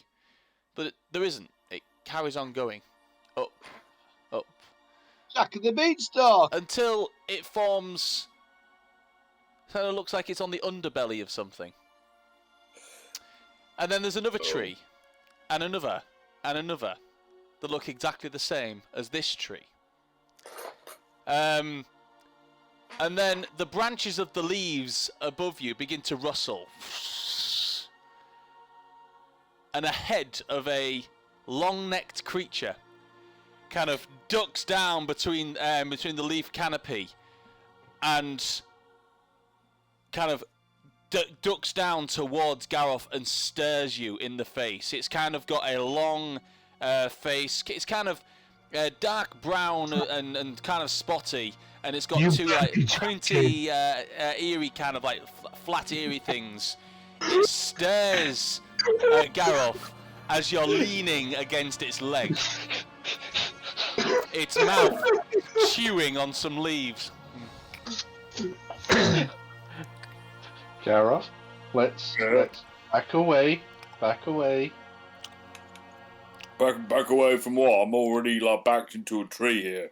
You now notice this giant head of this giraffe-like creature staring at you in the face. Its eyes piercing into yours. Give me a Constitution save. 15. Okay, 15. You just succeed. I can't believe... sorry, not Constitution. Wisdom. Sorry, I do apologise. Wisdom. Still 15. Still 15. Okay. So, yeah, you do succeed. You feel like it's trying to hypnotise you. As it's staring at you, and you kind of shrug it off as it looks at you, and then it seems disinterested as it flings its long neck around, and its head goes right back up into the trees, and the leg that you are leaning against moves out of the way. As you're leaning on it, you kind of fall backwards slightly, but manage to catch yourself as this huge giraffe-like creature kind of wanders through the Feywild. Sort of through the Feywildian woodland, and sort of like down like not a pathway, but through the tree line. Is it wandering away? Yeah, it's wandering away from you guys. Yeah, it seems it's disinterested in you guys. And I will go, giraffe. We're lucky it wasn't a wizard. I think if I wasn't here, it would a lot of you.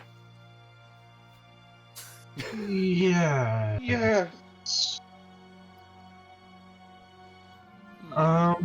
That's quite possibly the biggest thing I've ever seen, and I'm just like, let's just carry on, Gareth. Let's just not anger the Fey giraffe. Yeah, probably a good idea. Those things can be dangerous. It was very Fey-like in appearance, actually. Its ears were very sort of like pointed and like curly, that kind of curl around, and it had more like defined and straight features to its face, and there was a tinge of pink on its spots.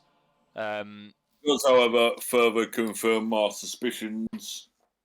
The giraffes are behind everything. Are there any other creatures about? Give me a perception check. Right, do not screw me over here. God damn it! That is a 14. 14. There are some birds flying around. You notice some very colourful, almost hummingbird type birds that kind of fluttering around and finding some of the pollen from the different flowers that are like protruding off the trees. You see a few sort of like ants that are on the ground, but nothing large enough that catches your attention. No, that's fine. I will cast Speak with Animals now, and I will call out to the hummingbird. Excuse me? One of them kind of humming around, it goes inside the flower, dips inside a couple of times, and then as you say, excuse me, it kind of goes and kind of hums down to you, like hovering in front of you. Yep, what do you want? We are here from... we come from far away, and has there been anything strange here? I mean, besides from us, anything dangerous maybe that doesn't normally belong here? Maybe attacking the trees? No, not in this place. He kind of hovers from side to side and spins around your head a little bit as he's speaking to you. You're kind of trying to keep eye contact with him as he's moving because he doesn't seem to stop moving from side to side as he's hovering. It's like, nope, not here. We just, we got the flowers. As long as nothing gets our flowers, we're good. Nope. That, may want to look out for some of those big predator cats, though. We keep away from those. And he kind of looks down at Lynx and hovers a little higher above your head. Oh, she's fine. That's what they all say. But, then they pounce at you. They all want to be your friend. And then they want to eat you. It's because you feast on honey all day, and you feast on pollen all day. And, all these cats, they get a sweet tooth. And then they want to eat you.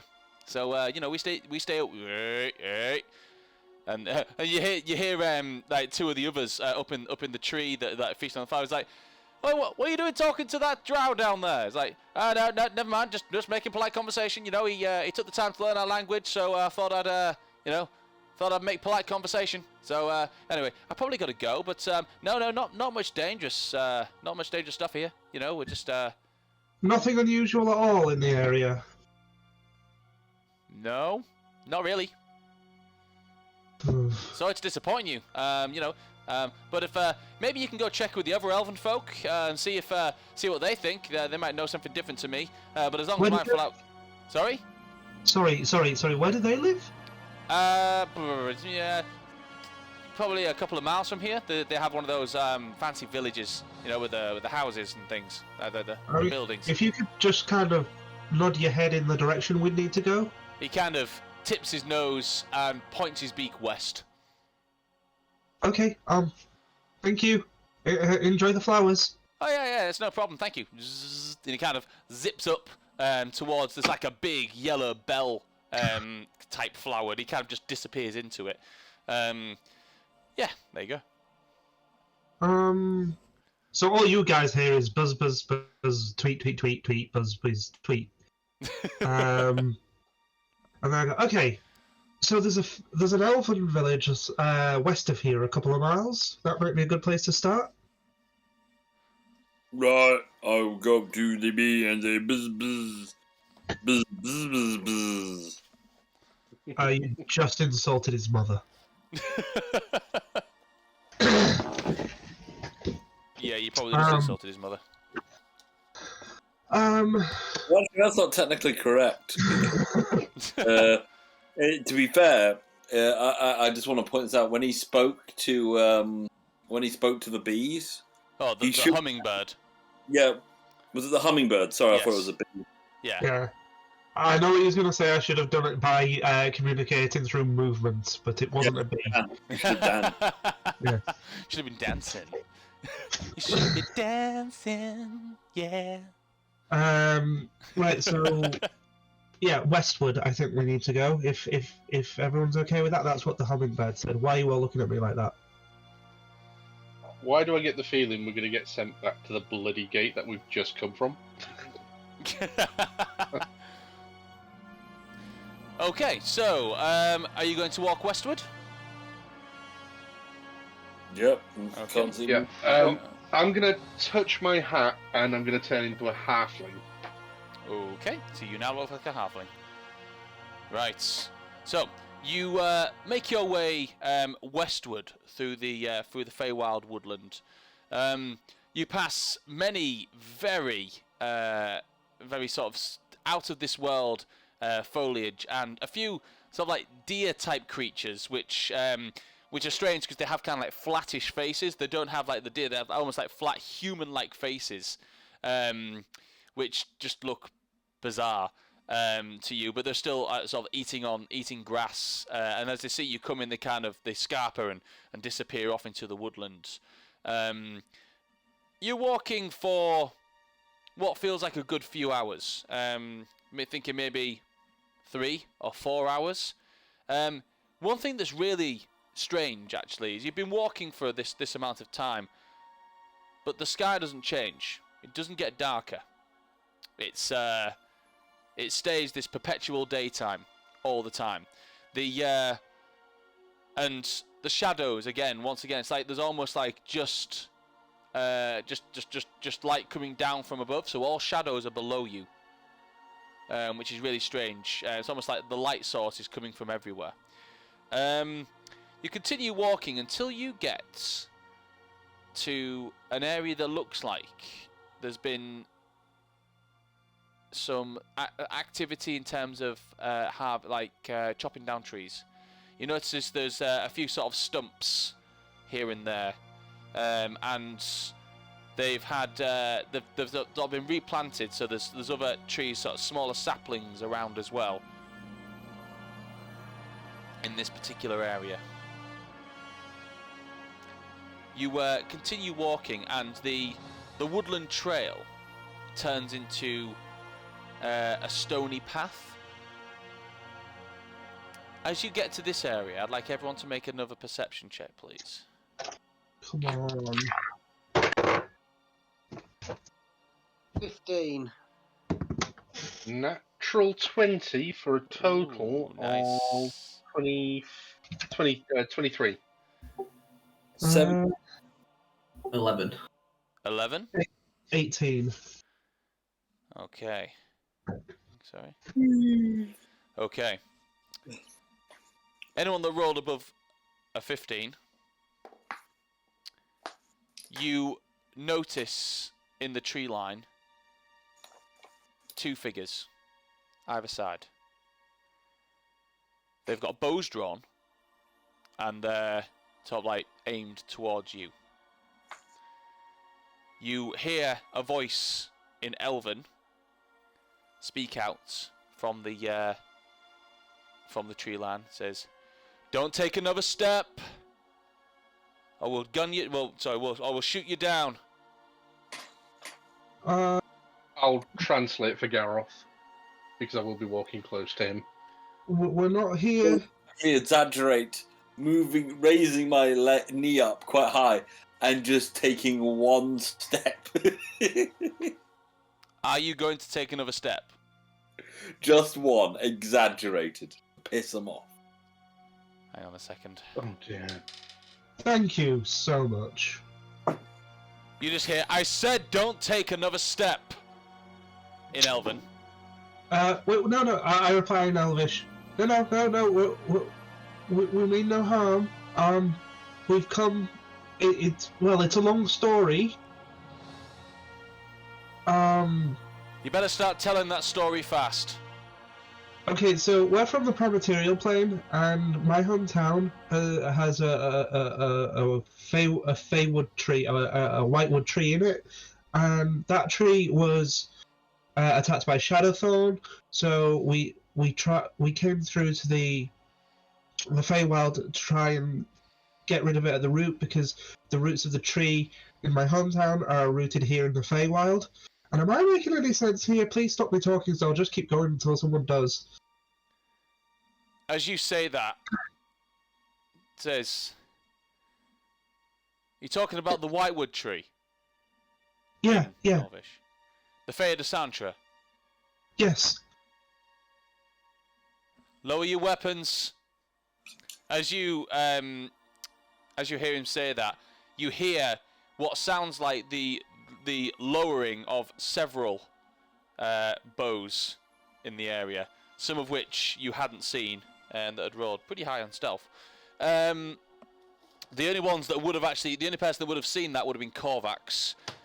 You probably would have had a BD on, known that there were a few more around you. As you do that, you see an elven figure, tall, probably about 6'2", 6'3", leaving the tree line. He's quite dark of skin. He's got long orange hair, and he wears a mantle which is almost made out of autumn leaves, which sort of comes. A brother, is it? Not another brother of mine. God, not here as well. He wears maybe no. He wears a mantle of autumn leaves, which comes down into a cape, down his back, and he wears browns and blacks and reds and golds, sort of like leather armor, which has been decorated very leafy and very you know, he looks like he's probably a leader or a commander in some way, shape, or form. He steps out, and he looks at you, Ralgin, and immediately says, "What business would a drow have with the Fey de Santra?" Okay, so my family back in the Primaterial realm care for the Astronaut Forest, which the Fey de Santra. Your family. Yes. How did the Fey de Santra fall to the drow in the Primaterial plane? No. So I'm half human, and on my mother's side I'm drow. But my mother's family and quite a few other drow have turned away from Loth and raised her daughter Alice Trey. Give me a persuasion check here. Finally, nat 20. You seem to be making sense. Um, Half human, you say? Yep, and I kind of push my hair behind my ear to show they're not quite as long as the regular elves. So, they're saying this all now. This is all still in Elvish, yes. I'll be translating for Garrow. Yeah, he says... Morlin, if Morlin doesn't speak Elvish. Morlin speaks Elvish. Okay. He says... The tree's still under the care of the Whitewoods, then? Yes, my name is Ralgin Arateeth Whitewood. Things have changed. I'm sorry, and he kind of steps up and says, "I'll switch my tongue because the orc appears to look very confused as to the language that I speak." Before we switch back to common, I say he always looks like that. He says, I shall move to the common tongue. Well, common for the Primaterial plane. My name is... Hang on, I do have his name written down. I've forgotten my name. My name is Nimtoline. I'm the guardian here of the Autumn Eladrin of this part of the Feywild. We've been guarding this section of the forest, and with it the Fey de Santra on this part of the Feywild for many centuries. It's a pleasure to meet you. Just out of curiosity, time works a little differently in the Feywild as it does the Primaterial plane. So, what is your generation? Of Whitewood? Yes. I believe, if you know my family, then maybe my father Camden or my grandfather Hayden? Can't say I know those names.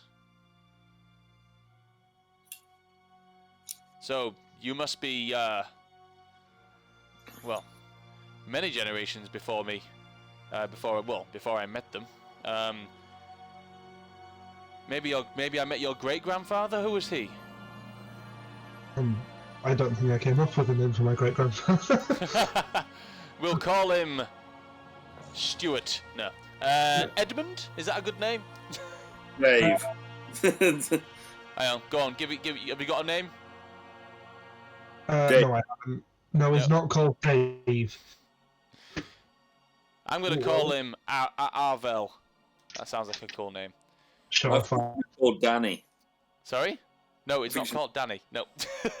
Stop it, Mike. I will ban you.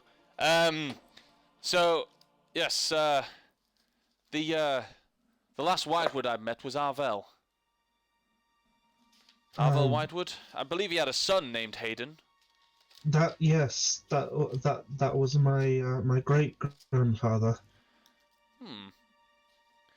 Feels like only a year or two since I last met, since I last spoke with Arvel. Time has flown. Well, like I said before, time works very differently in the between the Feywild and the Primaterial plane. So I guess it could have, there could just be that. Please, you look hungry. please follow us. We'll make sure you get some food and some shelter. I'd say it's going to be nighttime soon, but it's not going to be nighttime soon. This part of the this time of year in the Feywild and this part of the Feywild, we get a perpetual day, so it makes sleep very difficult. So I do apologise for that. Please come this way. Allow me to introduce myself to the rest of your party. And he kind of looks around. Sorry, who are you all? Sorry, I know Raljin, but well, I don't know Raljin, but I've been introduced to him. How about you, the big orc? What did they call you? I am Gareth of the Slaughterborn in the north. Slaughterborn? Sorry, Slaughtergoths, my bad. Alright, so I'm Gareth, son of Rostov the Brutal and Geoffrey, last of the Slaughtergoths. In the north they call me Dragon Slayer of the green and black variety. In the west they call me Employee of the Month for the Platinum Blade. For your weapon and armor needs, go to the Platinum Blade. Quality weapons for quality survival. In the east, they call me Beholder of the Magic Dick. And in the south, they call me the thrice-crowned King of the Crossroad. And may I say, you are beautiful elf woman? I'm a male elf. Well, to be more specific, we are the Eladrin. So...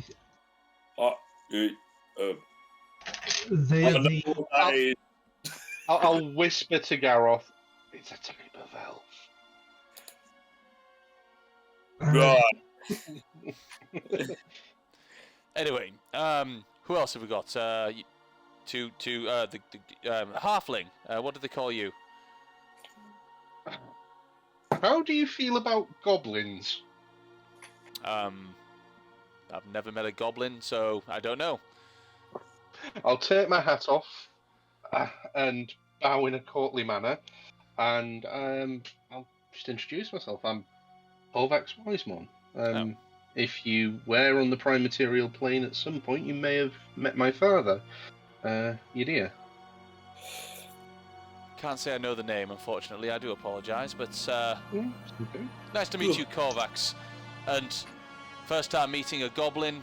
Yeah, the pleasure is all mine.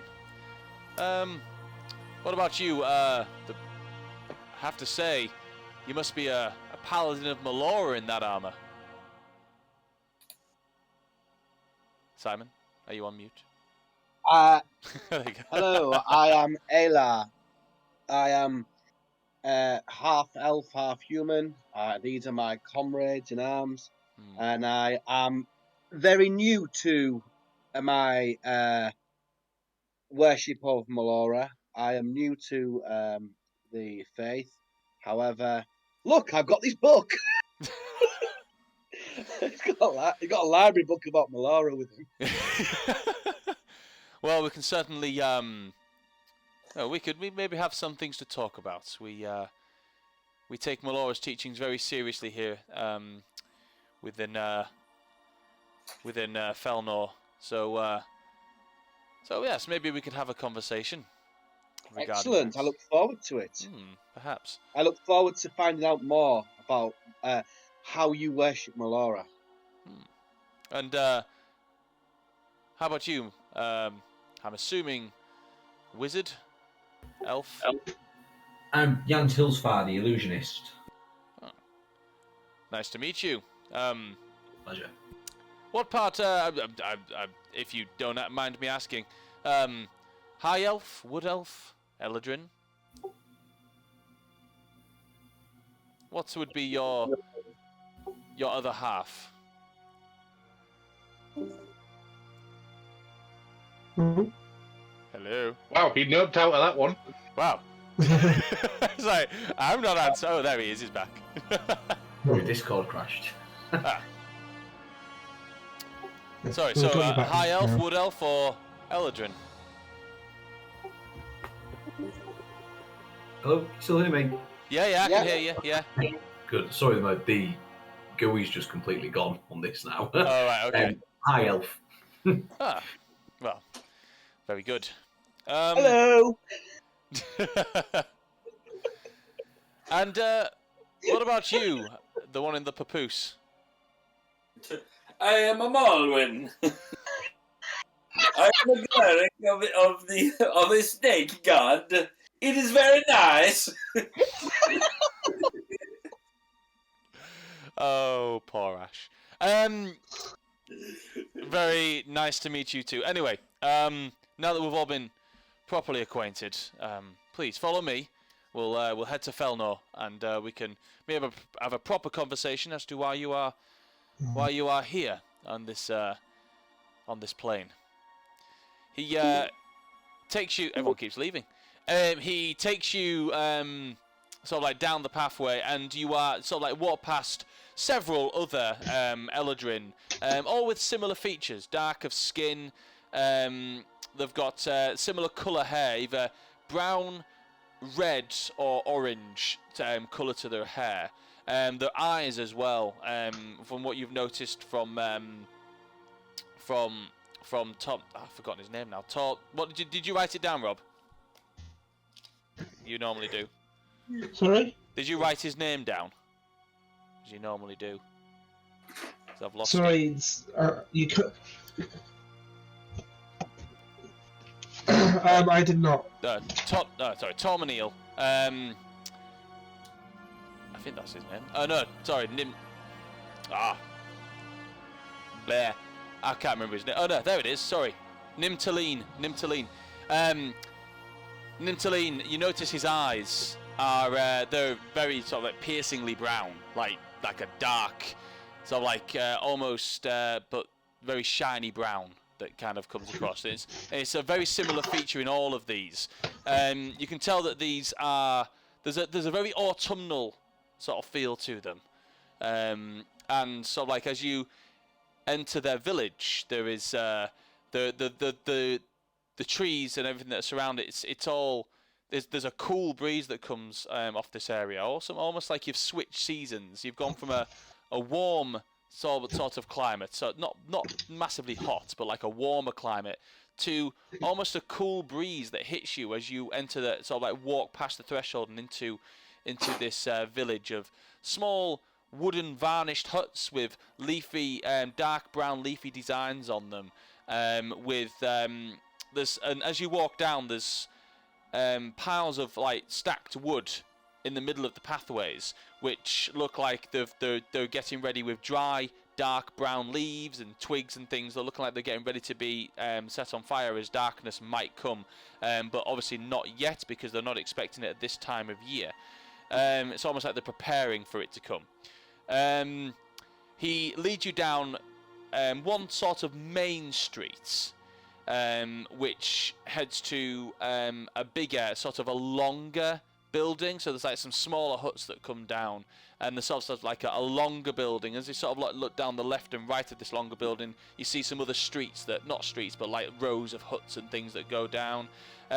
There's quite a few Eladrin that sort of populates this small village. So you see some Eladrin children and women that are going about their daily business. Some children playing, some of the women sort of like holding their children's hands, carrying books and things, and just sort of getting on with their normal daily lives. So Nimtaleen leads you towards this larger house, this larger sort of longer house, and opens the double doors and leads you in. As you walk in, he says, if you just want to take a seat, and he says this in common so you can understand.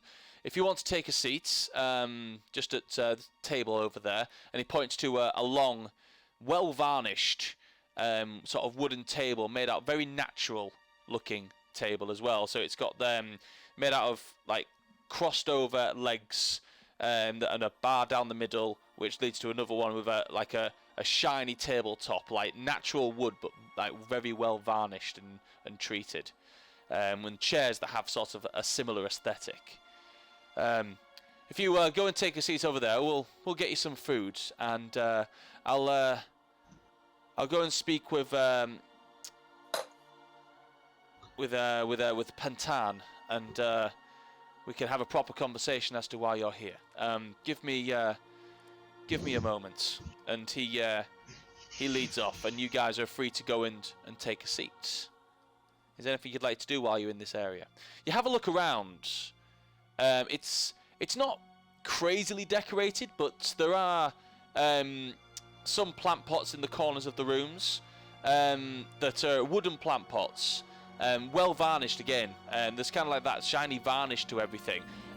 You could probably ascertain it's probably a very natural, possibly made out of honey, or some other natural, or sap or something that's used to varnish. In these plant pots there are trees, so they've got like a long stem, almost like a small palm tree kind of style, but the leaves on it are like a dark brown. And there is almost like it's like a small fruit that sort of grows on the underneath of this tree, just underneath the big brown leaves on it. As Nimtaleen leaves the room, you guys are sort of like asked to go and sit down as he disappears for a little while. Is there anything you'd like to do?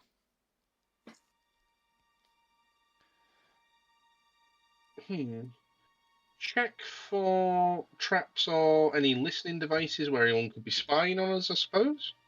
Just give the place a once-over, but be a little bit discreet about what I'm actually doing. Okay. So, with your naturally paranoid state, you take a look around the room, sort of like lifting up plant pots, and behind sort of like picture frames. There's like some pictures of like autumn days. And there's actually a picture of what appears to be like a painting of an elven woman on one of the walls as well. You sort of like lift it to have a check for traps and things, or not, well, spy devices. Give me an investigation check. It's not great. 14. 14. As far as you can tell, there doesn't appear to be any spy devices or anything like that watching you while you're here. As you look behind the picture of the elven woman, you kind of place it back and get a good look at this picture. She looks very almost regal in her stance. She wears it's like a shoulders and head picture. She's got long but frizzy brownish red or brownish orange hair with like a dark brown streak that goes down each side. It sort of comes down either side of her face as well. But then she's also wearing what appear to be like a set of antlers on her head, almost like a crown that sort of come quite high up. She also around almost like a cape sort of wears a very similar to what you saw Nimtaleen wearing, that autumnal cape, but hers has got golden leaves in it amongst the dark browns, reds, and pink leaves on there. She wears sort of like a dress that sort of like comes sort of like across her top, and it's very ornately decorated with sort of like a leafy design, almost like vines, like an ivy design, but with brown leaves that sort of come down and hang off. And she wears a very well, it's a painted picture, but you can tell it's very well painted, a golden necklace with very finely crafted leaves that sort of comes around, almost like a choker kind of necklace around her neck. She's very pretty to look at as well, quite young looking and very pretty to look at. I kind of look uncomfortable as I sit down and just like, I don't feel like I belong here. I'm going to take one look at Raljin and just gesture to me being a goblin. Just going to be like, really? Also, just replicate that stare of, I don't belong here. So like, it's just like No, you don't understand. I'm about as far away from an Eldrin as you can get. I'm pretty sure you're not. You're both out.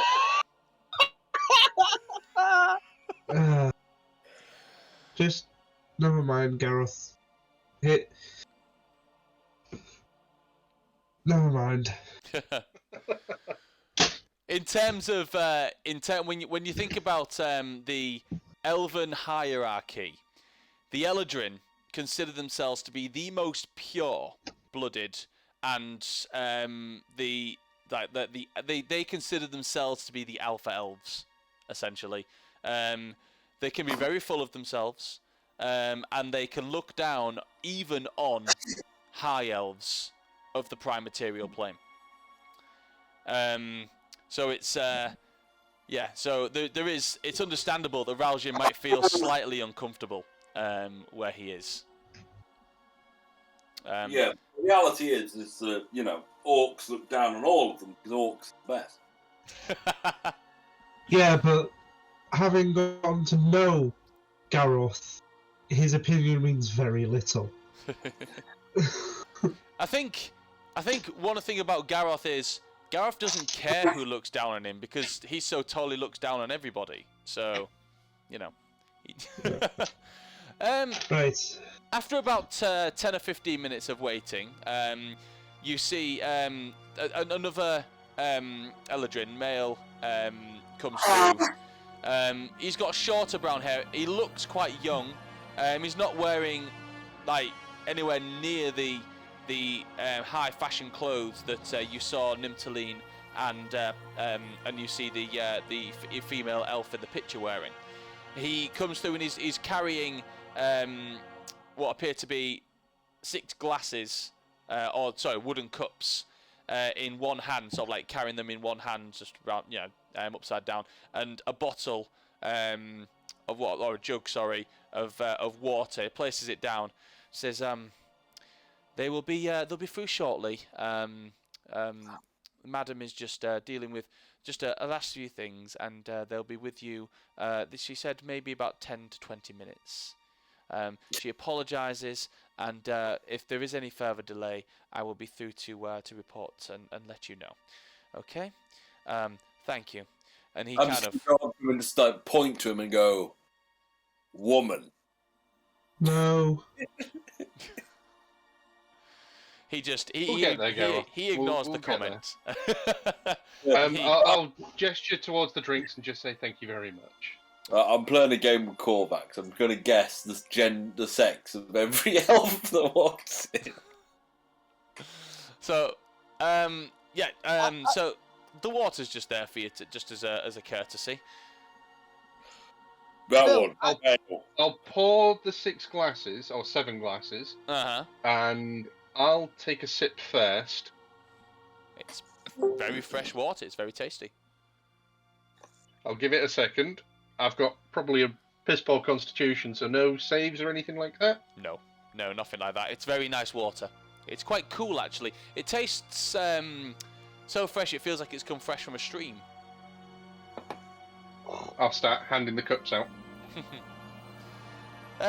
You all get yourself a drink of water, and as advertised, about 20 minutes later, Nimtaline comes back through and says, "Her Lady Pantan will she will see you now. If you don't mind, if you could keep all weapons holstered, just as a security thing. We're not going to take them off you. Seems more hassle than it's worth, to be perfectly honest. But just make sure that you don't reach for them at any point. Otherwise, some of our guards may have to remove them. Okay? Phil, does my understanding of my small understanding of Melara and what I've read, does it inform me of anything that's going on here? Do I recognise anything from what I've read or understand? Give me a religion check. Okay. Oh, that's a 16 on dice. Let me just check what I have to add to religion. 17. Okay. The offering of water was significant. The offering of water. Yeah, guys, Sorry. sorry, guys. I've been having some trouble with Discord on my computer, so I've had to switch over to my phone. Okay. So where? Say that again. Where are we? What have I missed? Oh, well, Elar's just made a religion check, so I'm just about to explain what he figured out. So the water was actually quite significant. Taking the offering of the water and drinking the water was actually a sign of trust. And actually drinking the water, the fresh water from the stream, is actually accepting it as an offering of Melora, an offering of the house. Can I just say then to our hosts, thank you for your offering. It is most graciously received. Oh, well, we're glad that you enjoyed the water. It was taken straight from the stream, and was the fact that you enjoyed it shows that Melora has given her blessing to you in your visit. So, please come with us. Out of respect and as a show of good faith, I'm just going to waddle over to the coffee table and just crossbow. Dagger, dagger, dagger. Another dagger. There's no need to completely disarm Bandolier yourselves. of alchemist fire. Carry on. Sure. I'm just carrying on. And satchel. You certainly I'll waddle back over. You certainly come well prepared. Never know what we're going to face. Myself and Pantan would certainly like to know exactly what's going on and why you are here and what worries you so. So please come with us, and we will have that discussion. He gestures to these sort of like great double arching doors, and the guards, two guards at either side of it, open it up. As you walk through, there's a great sort of like a carpet, like a red carpet. It's not red, it's like rolled out. It's like a dark brown carpet that leads down towards what appears to be like a throne, almost like a throne room. Not as glamorous really as, like, say, the king's throne room, but you know, it shows stature and status. And upon the throne, right at the just at the other end of this room, there sits a young-ish looking elven Eladrin female that looks very much like the picture that you saw hanging up in the foyer area that you were in the greetings area. That brownish orange frizzy hair, the antlers, the autumnal cape that sort of hangs down. She is stood for your arrival as you walk through, and in front of her throne there have been chairs enough for everyone to sit down within the room that she is in.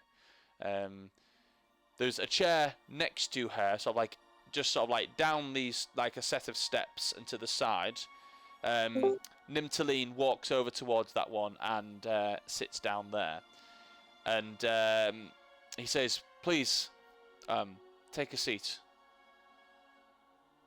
I'll give a courtly bow, and as we're going to be seated, I'll whisper to Garroth, "That one's a woman, Garroth." Right. I got that because they called her a lady. Smart. I take a seat when requested. As you walk in, Raljin, you definitely feel like she's staring at you.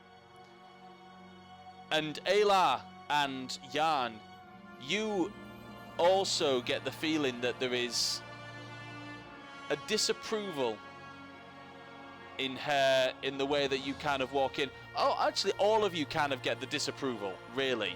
But Raljin, Elar, and Jan get it a little more. We're elves. Pardon? Because of our elven sort of. It's the fact that you've got either it's the human or the drow side of you that it just doesn't it's not something that is normal here in the Feywild, and you can tell that even though she looks young, she probably isn't, and probably has some set ways. I saw that Korvax did some sort of courtly bow, so I will attempt to mimic it. I will do a performance roll and get a 7. Okay. You kind of nod your head down and do almost like a Mick Jagger kind of movement as what you think looks like a bow. It's like, yeah! And it just doesn't look graceful at all. You kind of see her kind of look like she maybe appreciates the efforts, but she doesn't really give much away. Right. You all sit down and take a seat down, sort of like she's maybe 5 or 6 steps up on a larger seat. Still that well varnished kind of look. Almost looks like she'd slip off if she took a wrong step. But yeah, it's well treated. And she says, Nimtaline has told me that you come with news of the Fea de Santra, and he spoke of drow heritage within the Whitewood family, and this is something I needed to take audience of. Please tell me, what news do you bring? I stand and I say, Ashen the Fea de Sandra seems to have come under attack by blood shadow ivy.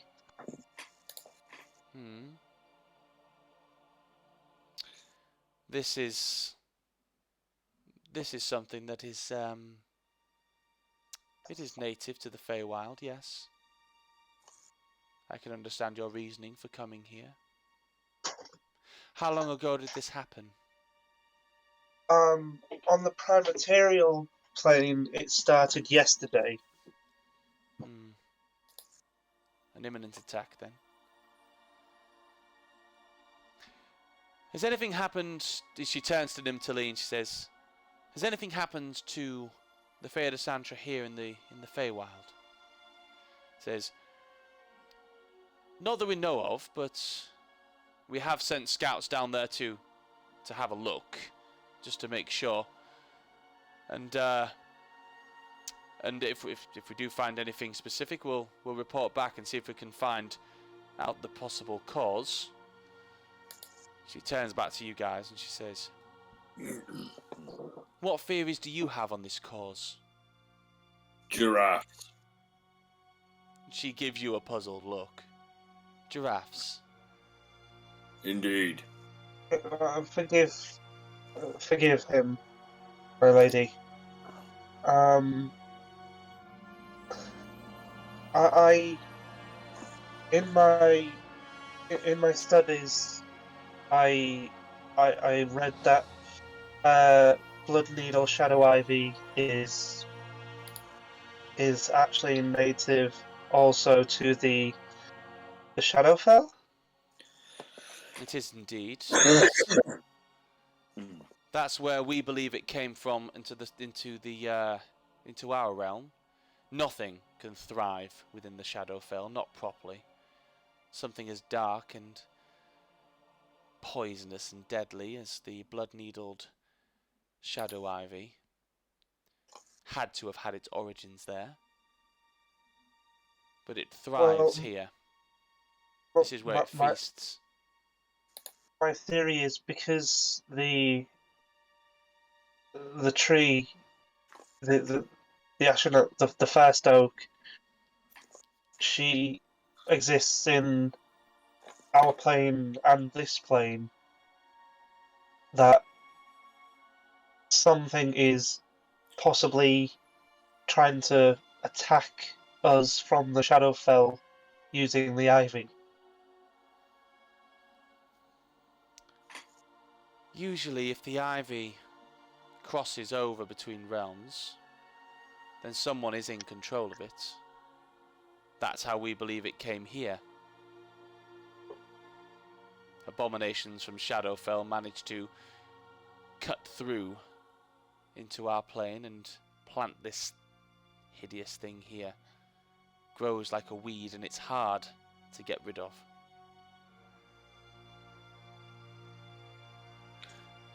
It does have its place within the Feywild though. We keep it in one area. I suppose if you're wanting to stop the growth in your plane, it's probably a good idea to stop the growth there, or at least find out who's controlling it. It's probably best for you to head there. Nimtaline. It's like, yes, milady. Says, maybe you should guard these, take these travellers to see Bydra. He says, are you sure? But are you sure? He says, yes, Bydra is the guardian of the Shadow Ivy. So that's the best option. He says, I'll begin preparing. And he steps up and sort of heads off to a side and through a door to the side. She turns back to you to address you and says, Bydra is a little quirky, but people don't tend to get past them very easily. So, having a conversation with them, maybe finding out what they have, what they may have seen, or what they may already know about this situation, then that's probably a very good place to start. Do you have any more questions for me? I turn to the others. Do you have anything that you can give us that might aid us on our quest? Advice? Okay. We are all ears. Don't let Bydra play with you. Okay. They have a very weird sense of humour, and they also don't really have a good concept of reality. They believe that everything is a product of their own imagination, and if you're not there, then you don't exist. Okay.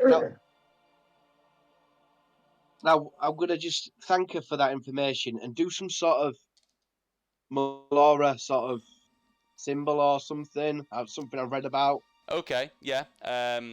I'll say that you do that. I can't think of one off the top of my head, but I'll say that you do a Melora greeting or of some sort. Yeah. Yeah. Okay, cool. She nods in respect and does the same back. Good. When Nimtaline returns, you will be able to head off on your journey.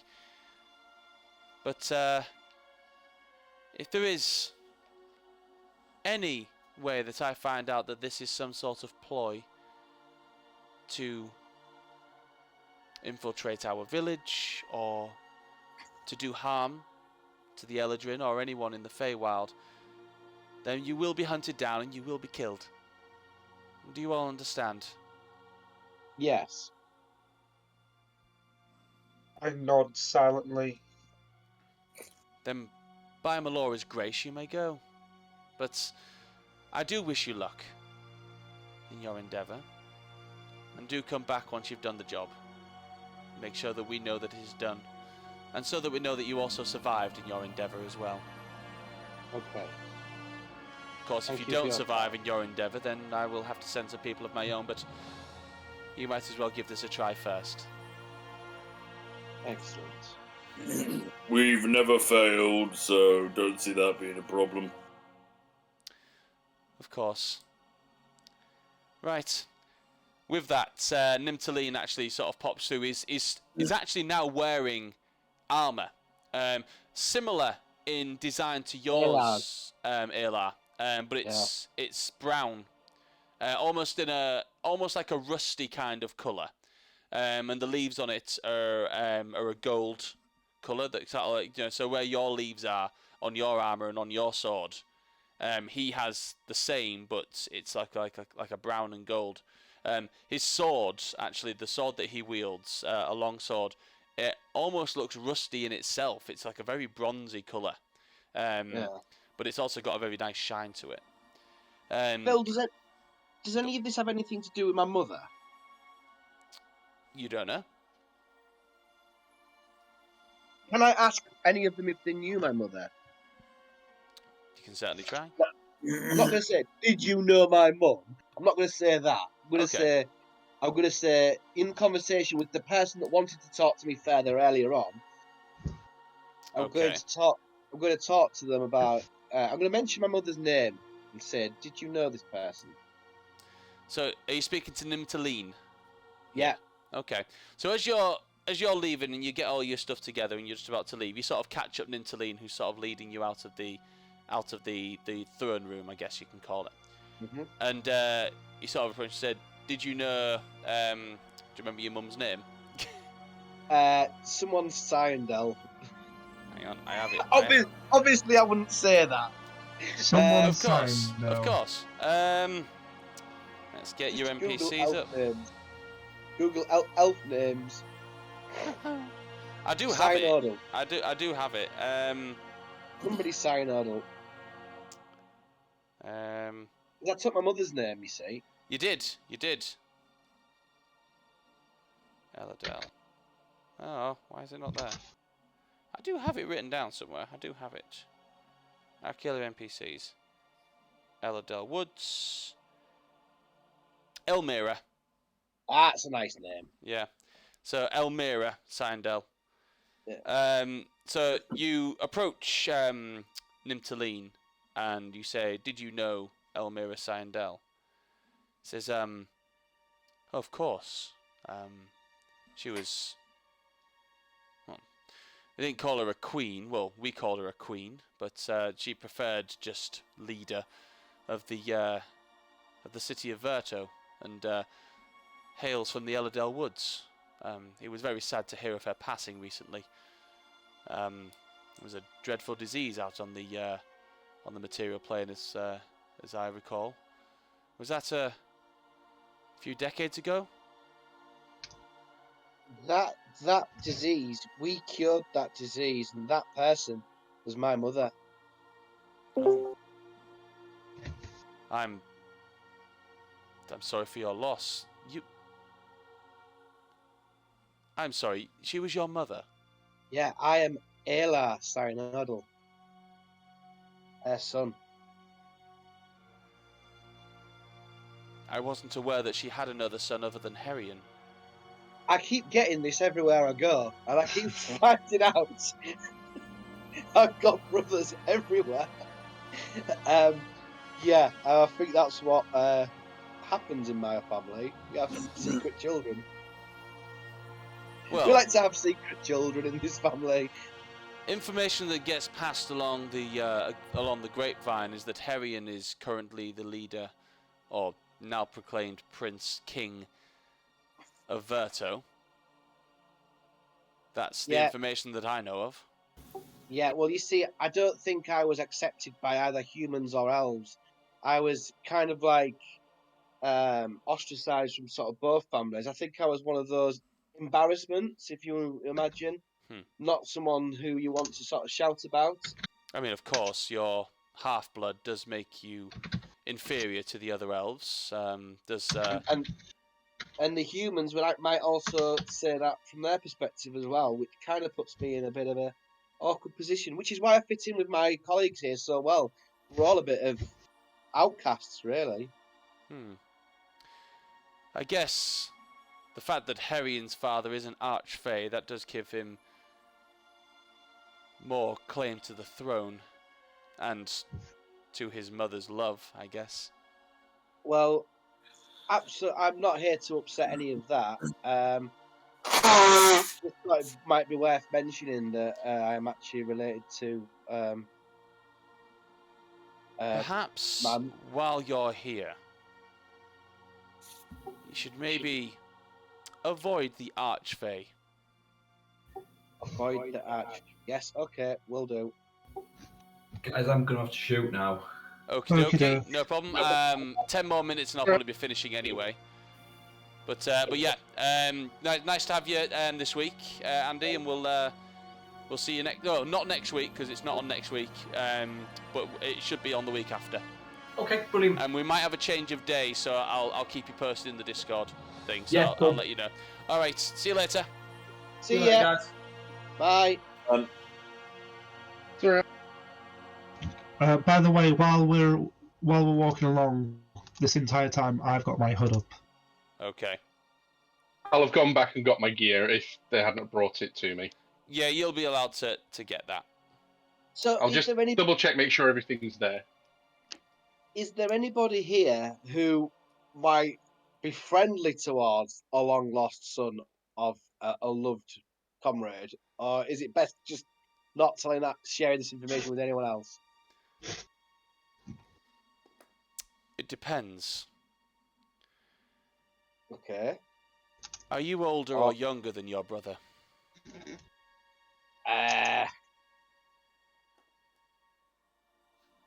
Okay. You're older than Herrion. I'm gonna keep quiet on that one and say, all right, I'll tell him the truth because I don't think it's gonna pay. I don't think it's gonna help to lie here. I'm gonna say, look, I'm older, but I have no desire whatsoever on challenging his right to the throne. I have no desire to do anything like that. I've got my own purpose in life, and I don't see myself interfering with my brother's legacy. That's good. As long as you're not younger, then you may not have too much of a problem with the Archfey Vyloth. All right. Well, obviously, Vyloth was married to your mother legally. If you had been conceived after that, then you definitely would be in danger.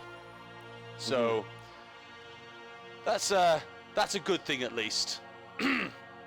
But probably best to avoid Vyloth while you're here. Maybe we can stay off his radar. Yeah. Okay. We'll stay away from. Right. So another thing. Yeah. And he kind of, as he walks past the guards and well out of earshot at this point, and kind of pulls you aside. Says, "Don't tell anyone else. Okay. That information isn't going to carry well amongst the Eldrin people, and especially considering your heritage is royal." Right. Okay. I will keep that a secret. I would. He gives a side eye, looks around, and then sort of walks ahead of you. Right. Okay. As if he never even had the conversation. Wow, we've got more of my relatives in the local area. I know everybody. It's actually interesting that you started asking about that because you got some information. Yeah, well, I just wanted to figure out because it just seems too close to home.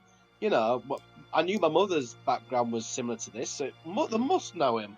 And I'm wearing the blooming armour of the people who are around here, so you know. Sort of, yeah.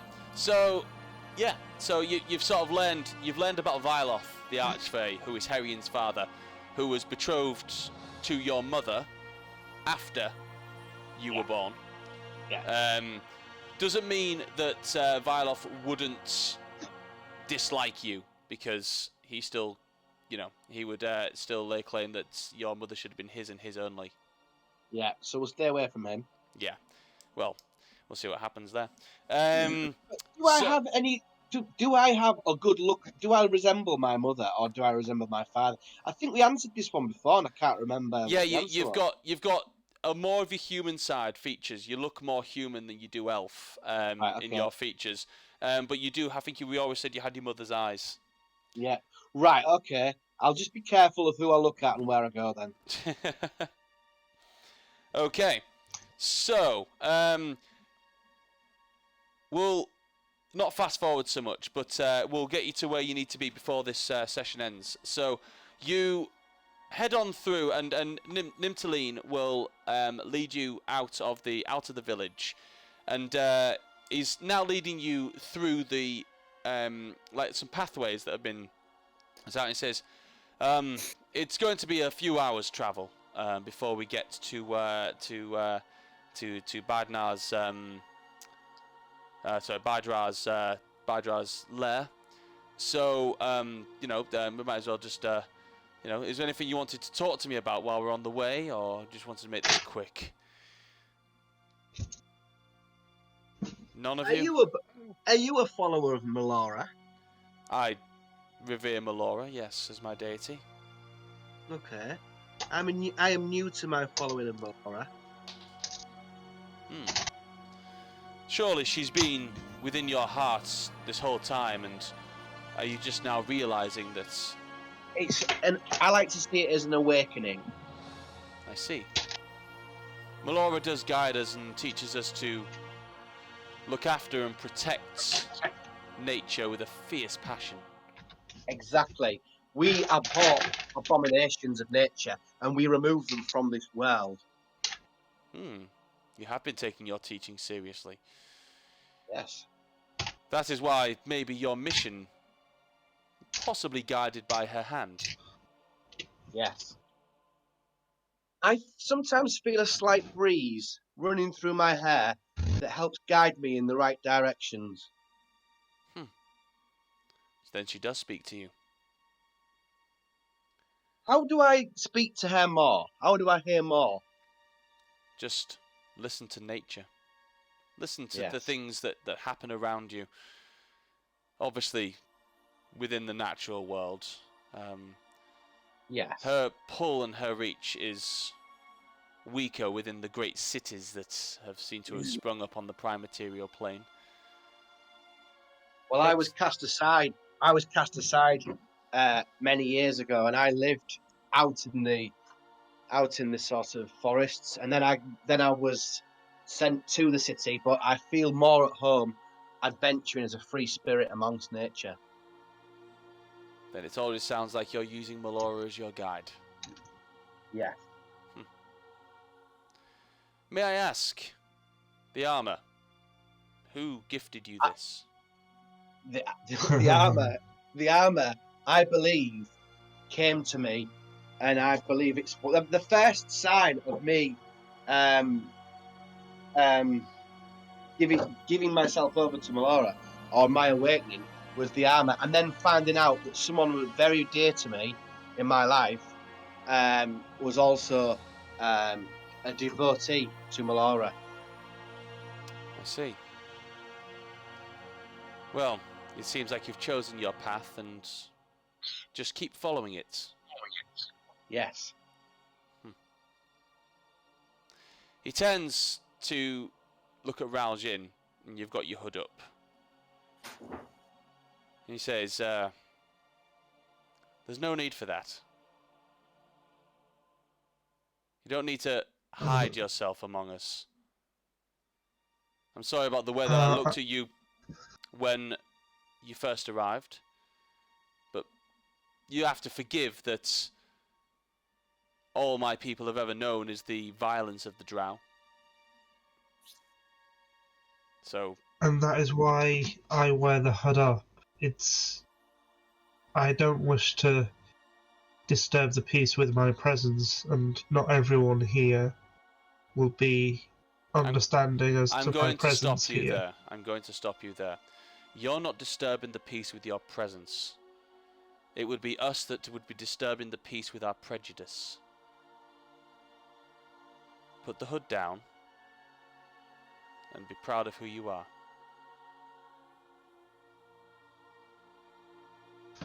I hesitate for a moment before following my host's wishes.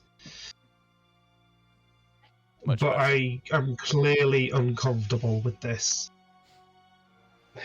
He, as you take off the hood, he places his hand over to a tree and runs it down the branch. As he does so, he starts collecting a few leaves that sort of like run off the branch, you know, as they sort of clip off in his hand. He holds them in his hand almost like a bouquet. Puts his hand over the top of them and they turn brown and crispy in his hands. He then pulls them almost like he's pulling a thread and they form a crown. And he says, "Here, wear this." And he throws it and it almost like hooplas onto your head. Says, "Ha, much better." Oh, that's cool. You're now wearing like a it's almost like a crispy brown leaf crown on your head. Like Roman laurel leaves. Yeah, yeah. But it's like brown autumnal leaves. Yeah. So As a Go on. my you knew my great grandfather. Of sorts. With the Feywild de Santra, it allowed your family to find it. Which is something that we consider somewhat of a feat, because that would mean that Melora would have allowed the Whitewood to have been looked after by humans. Now, this is an acceptance, of course. The Whitewood has to want to be found. It's not a case of, oh look, there's a tree. It needs to be wanted to be found. So the fact that your ancestors were allowed to find the Feywild de Santra means that they were deemed worthy. So it's natural that when he found his way into the Feywild, that yeah, of course I met him and I paid him respect, because he was seen worthy by my deity. So I consider him worthy as well. Which is why I consider you worthy. We do our best to take care of her. That's why I'm here. The reason the Feywild magic is so strong is because the Whitewood is able to cultivate and grow on your plane. If that were to die, then everything that we have would die too. Which is why it's of vital importance that we get you to go see Bydra and we find out how we can stop this shadow ivy from growing even more.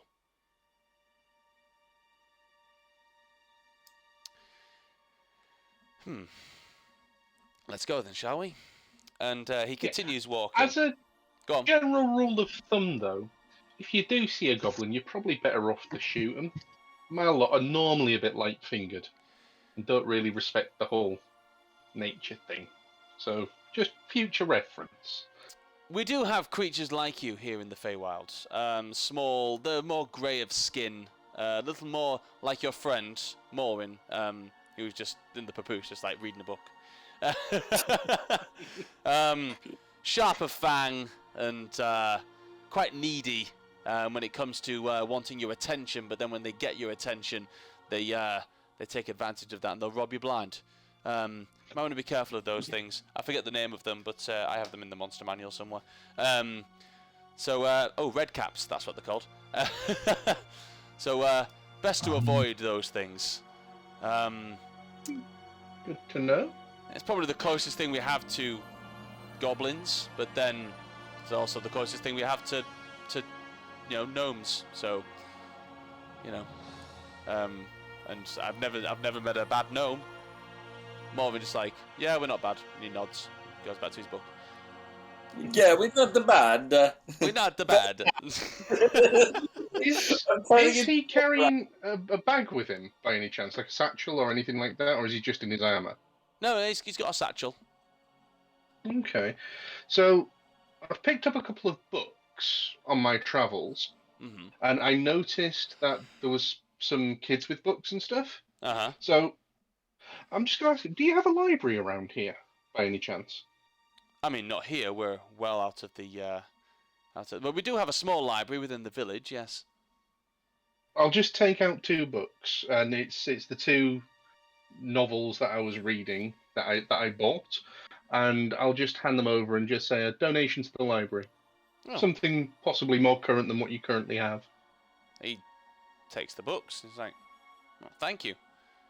Not say I've read these ones before. I'll just lift out my pendant from where it was tucked in. Knowledge is shared, and though she may not approve of fiction, a little dalliance here and there never hurts anybody. Well, it's very generous. Thank you. He places them in his satchel. He kind of squeezes them in there. Whilst we're here, if it was possible, I would like to take out some more information on Melora, if I could. Of course. I mean, what would you like to know? I've got this book here that I'm reading at the minute, and I'm well into this. But I want to. Obviously, there's knowledge of a great subject such as Melora doesn't come from just one source of material. I want a wider range of information around this subject so I can truly learn more and devote myself. I mean, you're absolutely correct. All of the knowledge of Melora can definitely not be found within a book. I think, personally, you could read 10,000 books on the topic of Melora and her grace, and you still wouldn't even begin to touch the surface of what she is all about. The way that you get to know Melora is, the Wild Mother, is to be a part of nature, live in it, create within it, protect it, and live for it. I think absolutely that's the best way that we can show our devotion to Melora. Do you know what they call the area, the prime material plane that runs parallel to this? What? They call it the Garden of Melora. Because she took her seeds here in the Feywild, and she planted them within the prime material plane in the form of what would now be probably considered great trees. Some of us actually believe that it's never actually been confirmed that the Fey de Santra is one of those trees, but there's some people say that there's evidence to the contrary, but it's such ancient knowledge that no one can really know for sure. But bless you. Within the on the continent of I guess you call it Accalia, don't you? That runs parallel to this. There is sleeping giants that awaken once every 10,000 years to tend to the garden. Now, I don't mean giants as in humanoid. They are mountains that slumber. And every so often they wake, they tend to the garden, look after the trees, and then they go back into their slumber, moving from place to place.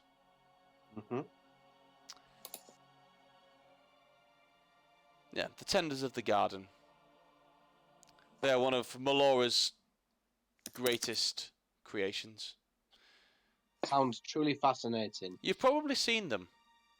They don't exist here in the Feywild. They only exist up on the prime material, or within the prime material plane.